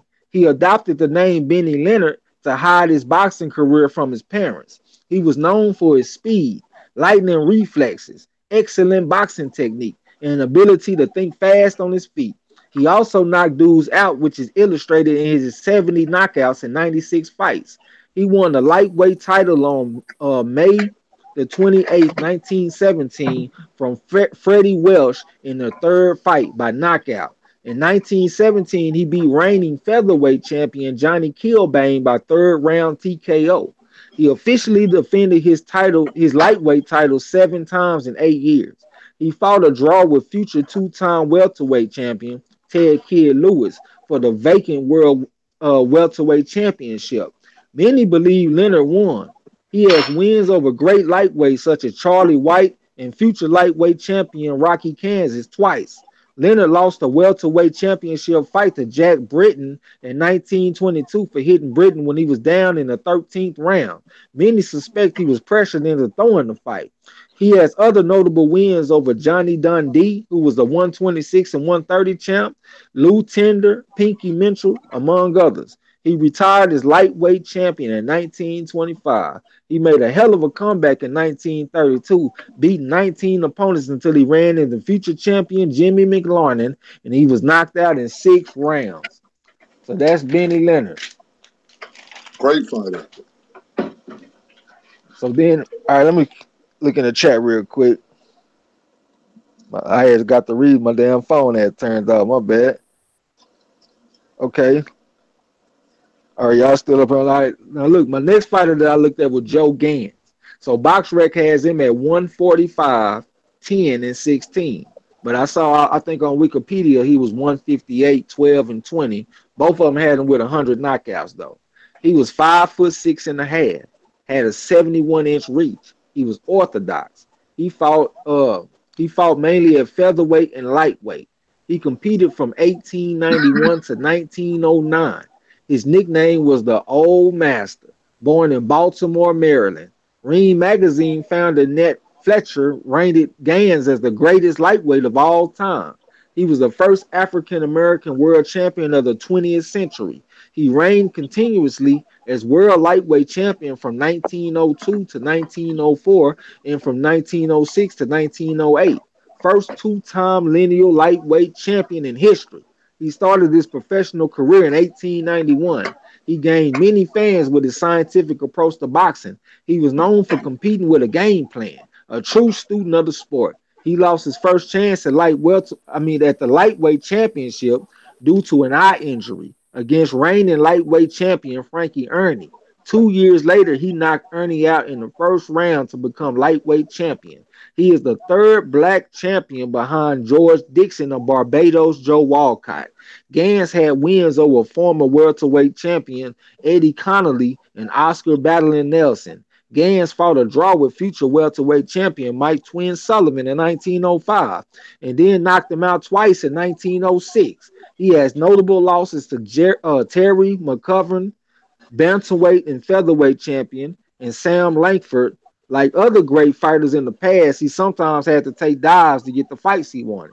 He is one of the early pioneers of the sweet science, and he gave black people hope in the early 20th century. So that's Joe Gans, y'all. Run through this real quick. So the next one I have was George Dixon. BoxRec has him 62, 13, and 1 with 37 knockouts. I'm gonna get to the chat too, y'all. He was 5'10". They don't have his reach listed. He was orthodox. Fought from 147 to 168. He competed from 1949 to 1970. His nickname was the Mayor of North Philadelphia. Turned pro at age 16. Defeated future world champions Freddie Little, Jimmy Ellis, and Joey Giardello. He was stopped twice, but was never knocked down in his 76 fights. Benton was the #1 ranked middleweight in the world, but never got a shot at the world title. He thought he would get a shot in 1962 if he was able to get past Giardello. However, Giardello's manager, Lou Duva, was well connected and was able to get Giardello a fight with Dick Tiger for the middleweight championship. Duva later said, "Yeah, I fucked George out of his shot. He didn't even know about it until I told him many years later." Benton's boxing career ended in 1970 after he was shot. The bullet remained lodged near Benton's spine for the remainder of his life. After his boxing career ended, Benton turned to training. He studied under Eddie Futch and was in Joe Frazier's corner for the Thriller in Manila. He was also in Leon Spinks's corner when he upset Muhammad Ali. Benton worked with Lou Duva in main events as the head trainer for many other fighters such as Evander Holyfield, Mike McCullum, Meldrick Taylor, and Pernell Whitaker. That's a hell of a list. Benton repeated as Trainer of the Year in 1989 and 1990. He was elected to the International Boxing Hall of Fame in 2001. Was known as I think that was as a trainer too. Was known as a defensive ring wizard and was one of the smartest and most skilled of the Philadelphia legends. So that was George Benton. Okay, so the next one I did was Panama Al Brown. BoxRec has him 129, 19, and 13 with 59 knockouts. BoxRec had him at 5'9", but when I was reading on Wikipedia, they got him at 6 foot even. As 72.5-inch reach, orthodox. Fought from flyweight to featherweight. Competed from 1922 to 1942. His alias was Kid Theofilo. Born in Colon, Panama. Made history by becoming boxing's first Hispanic world champion. He was first exposed to boxing when he saw American soldiers boxing when he worked for the U.S. Shipping Board at the Panama Canal Zone. He turned pro in 1922, won his first 14 fights, and then won the Isthmus flyweight title in his 15th fight. He moved to New York in 1923 and quickly established a presence. His rise was rapid. A year after he moved to New York and 2 years after turning pro, the Ring magazine rated him the third best flyweight in the world. 2 years later, the sixth best bantamweight. He campaigned extensively across the United States before he took his first loss to Jimmy Russo in December of 1924 by decision. He kept on kicking ass, though, and would later avenge the loss. He took a fight in Paris in November 1926, and he loved it so much that he decided to stay. He became very popular in France. On January 29, 1929, Brown had an interesting fight with Gustave Humery. Both men previously agreed to not touch gloves before the fight, and when the bell rang, Brown spurred his bitch ass with the first punch, broke his jaw, and knocked his ass out.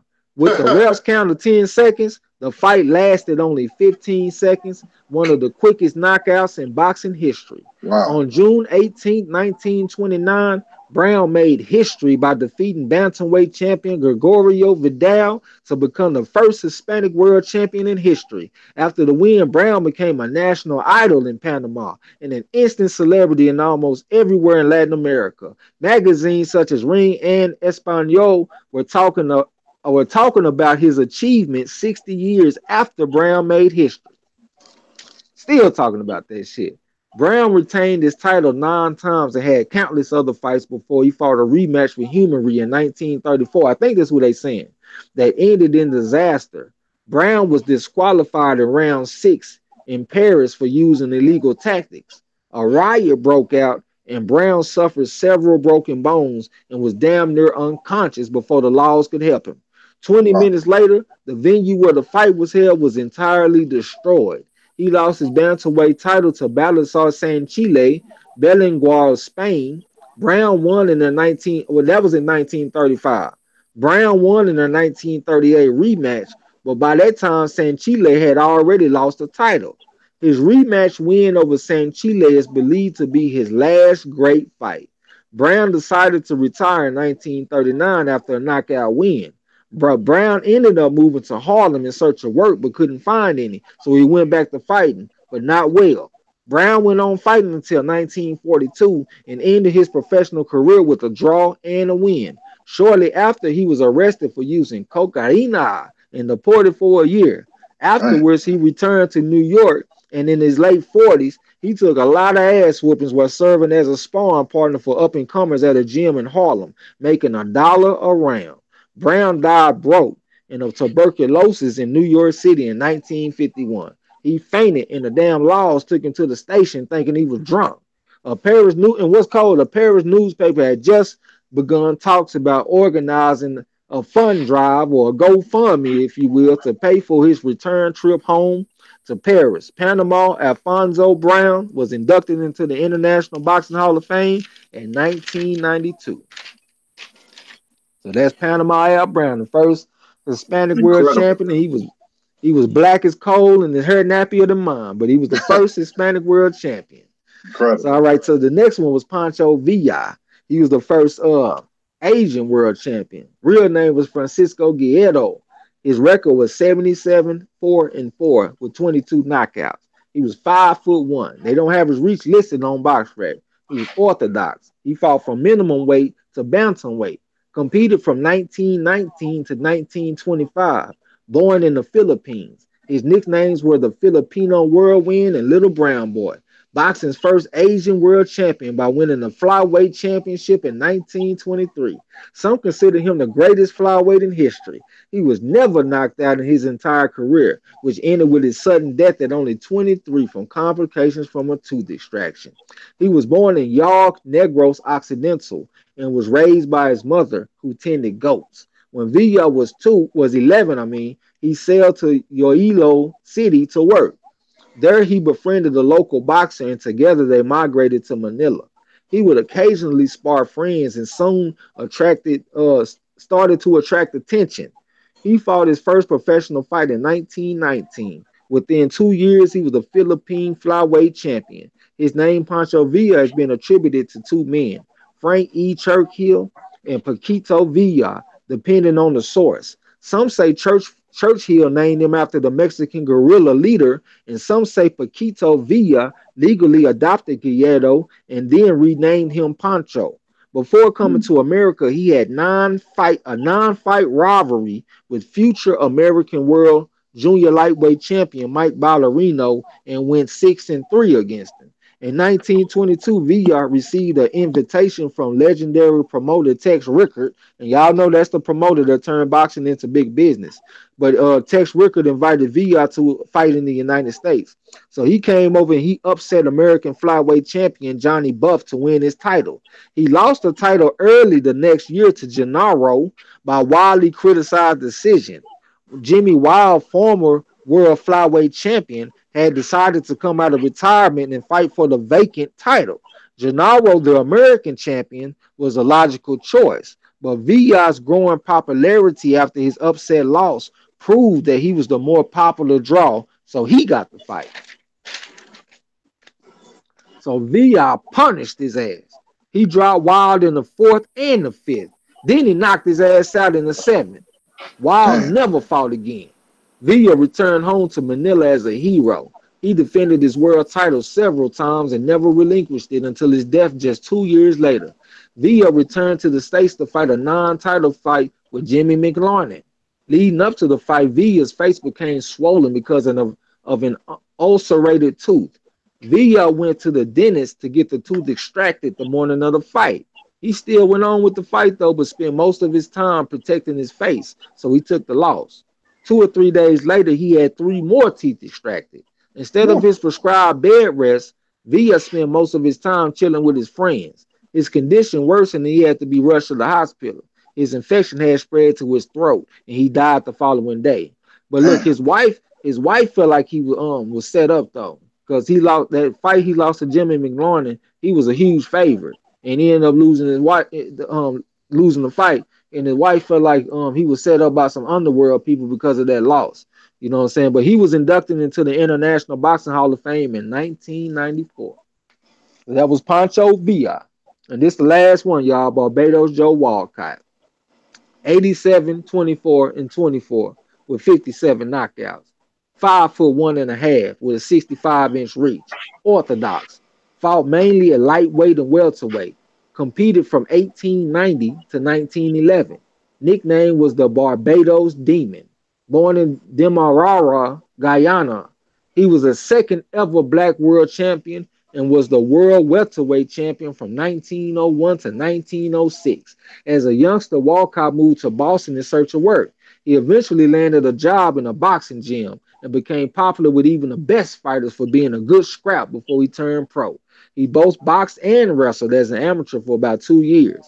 He turned pro in 1890. Two of his early noteworthy fights was a 15-round draw with Mysterious Billy Smith and a 15-round loss to George Kid Levine. He lost his first two attempts to become a champion by losing to Kid Levine for the lightweight title in 1897 and by losing to Mysterious Billy Smith for the welterweight title in 1900. No, my bad.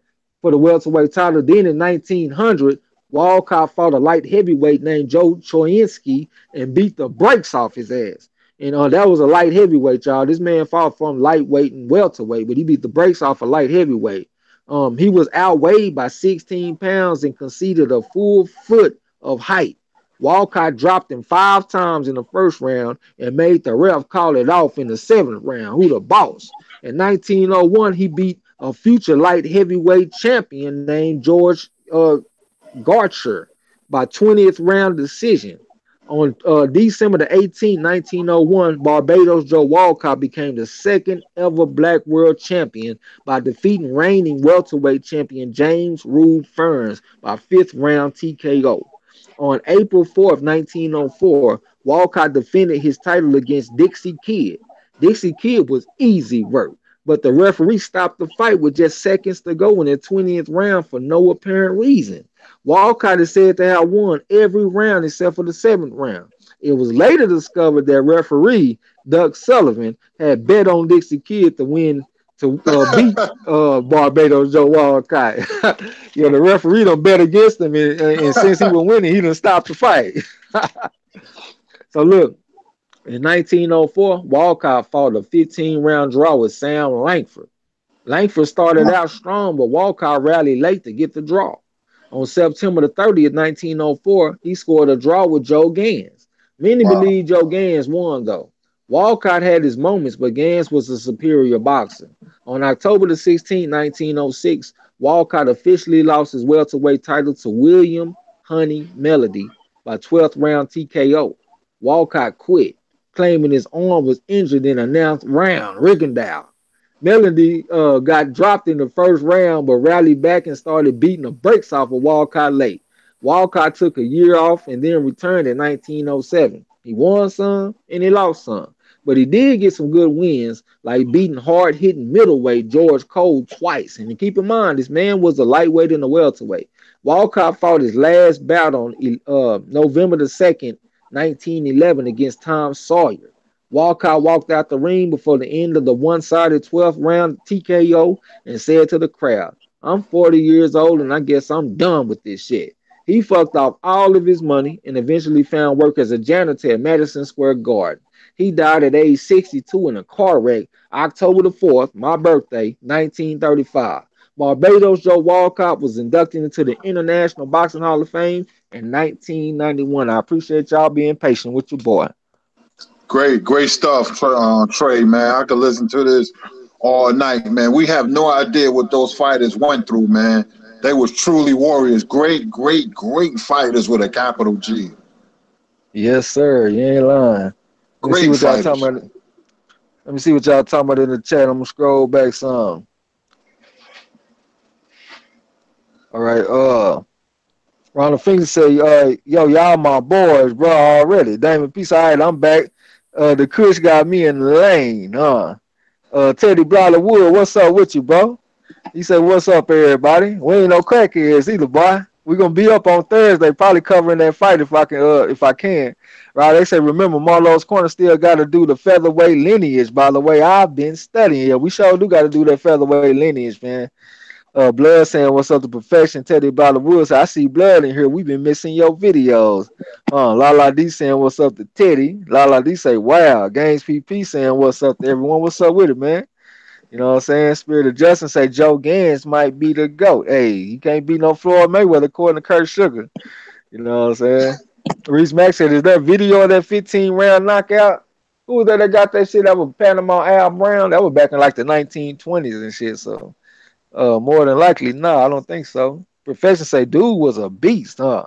Reese Mack say complication from a tooth extraction. Yeah, that's why his wife wasn't going for that shit. He lost that fight to Jimmy McLaurin. He was a huge favorite. She felt like the mob and shit set him up basically. Reese said awful way to go. Yep, a toothache is the worst kind of pain in the world, man. You'll cuss your own mama out over a toothache. Uh Reese said a smooth extraction is rough enough, huh? Yep. Lala D said she might be right. She might be. Lala D said OMG, somebody got his ass beat in front of the world by a 5'1" boxer. He was whooping light heavyweights and shit at Crazy, 5'1". You know what I'm crazy. saying? Light heavyweights and middleweights and shit, nothing. Easy work. Gaines PP said Walcott took so many dives.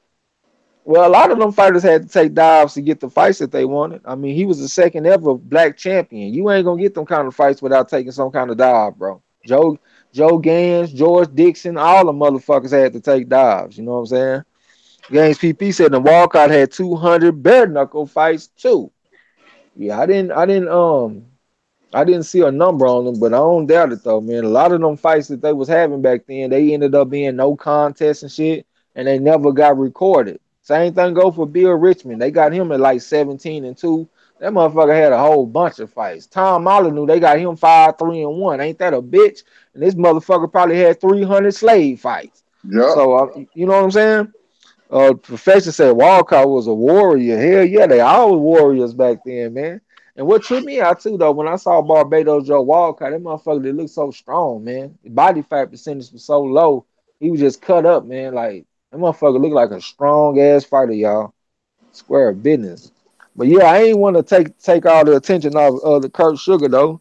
So if y'all got some questions for Kurt, man, y'all go ahead and let us have 'em. You know what I'm saying? Marshall Simmons said, Trace, what fight is the one you getting up early for? I don't know what their name is, Marshall. It's gonna be for the super bantamweight title though, IBF. I don't know their names, but shit, if I can, I'm gonna be on it. You know what I'm saying? But like I said, y'all got some questions for Kurt Sugar to let me know, and we go ahead and shut it down, man. I lay my head down. Kurt Sugar lay his head down. Kicking ass ain't easy, huh, Kurt Sugar? Been over there whooping ass. Man, Trey, you a funny nigga, boy. Get your ass, man. Games PP say AJ versus Corey Sanders, Kurt. I like Corey Sanders. Corey Sanders wasn't a bad fighter. You know, he looked like Jack Dempsey to me, especially when he knocked out Klitschko. I like Sanders. Okay, that's who I picked too early when they asked that question. I took Corey Sanders. You know what I'm saying? I had to channel my inner Kurt Sugar one time, come with a good pick. Tired of eating crow. You know what I'm saying? Well, yeah, man, if y'all ain't got no questions, man, we go ahead and shut it down. Shit, motherfucker got to get up in the morning, go fix me something to eat, roll me up a little asthma pump, get my mind right. You know what I'm saying? I appreciate all y'all coming through to fuck with us and shit, working with me, working with us through the technical difficulties and letting me read my little shit twice. I appreciate y'all on that. You know what I'm saying? But yeah, man, I appreciate everybody hit like, everybody been supporting the channel, all that. I got love for everybody. I hope that y'all subscribe to each other and stuff like that when everybody throw their shot up. I got love for all of y'all, man.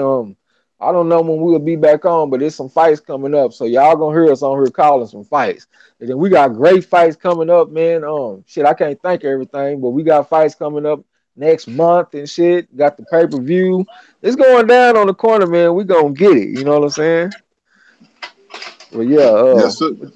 go ahead, Kurt. Yes, sir. I was late. I was on World Breaker in the tournament, you know, but Marlo's my home, so it feel good to talk to y'all. You know, the regulars. You know, we're a family vibe, and y'all. I'll see y'all later this week. Yes, sir. Marlo, where you at? Where you at, Marlo? Microphone fucked up, y'all. But appreciate it every day. Every time we get together, man. We hope everything be right next time. Y'all have a good night. And don't forget to tell them haters and trolls, the fuck out my gym. You heard her. Peace.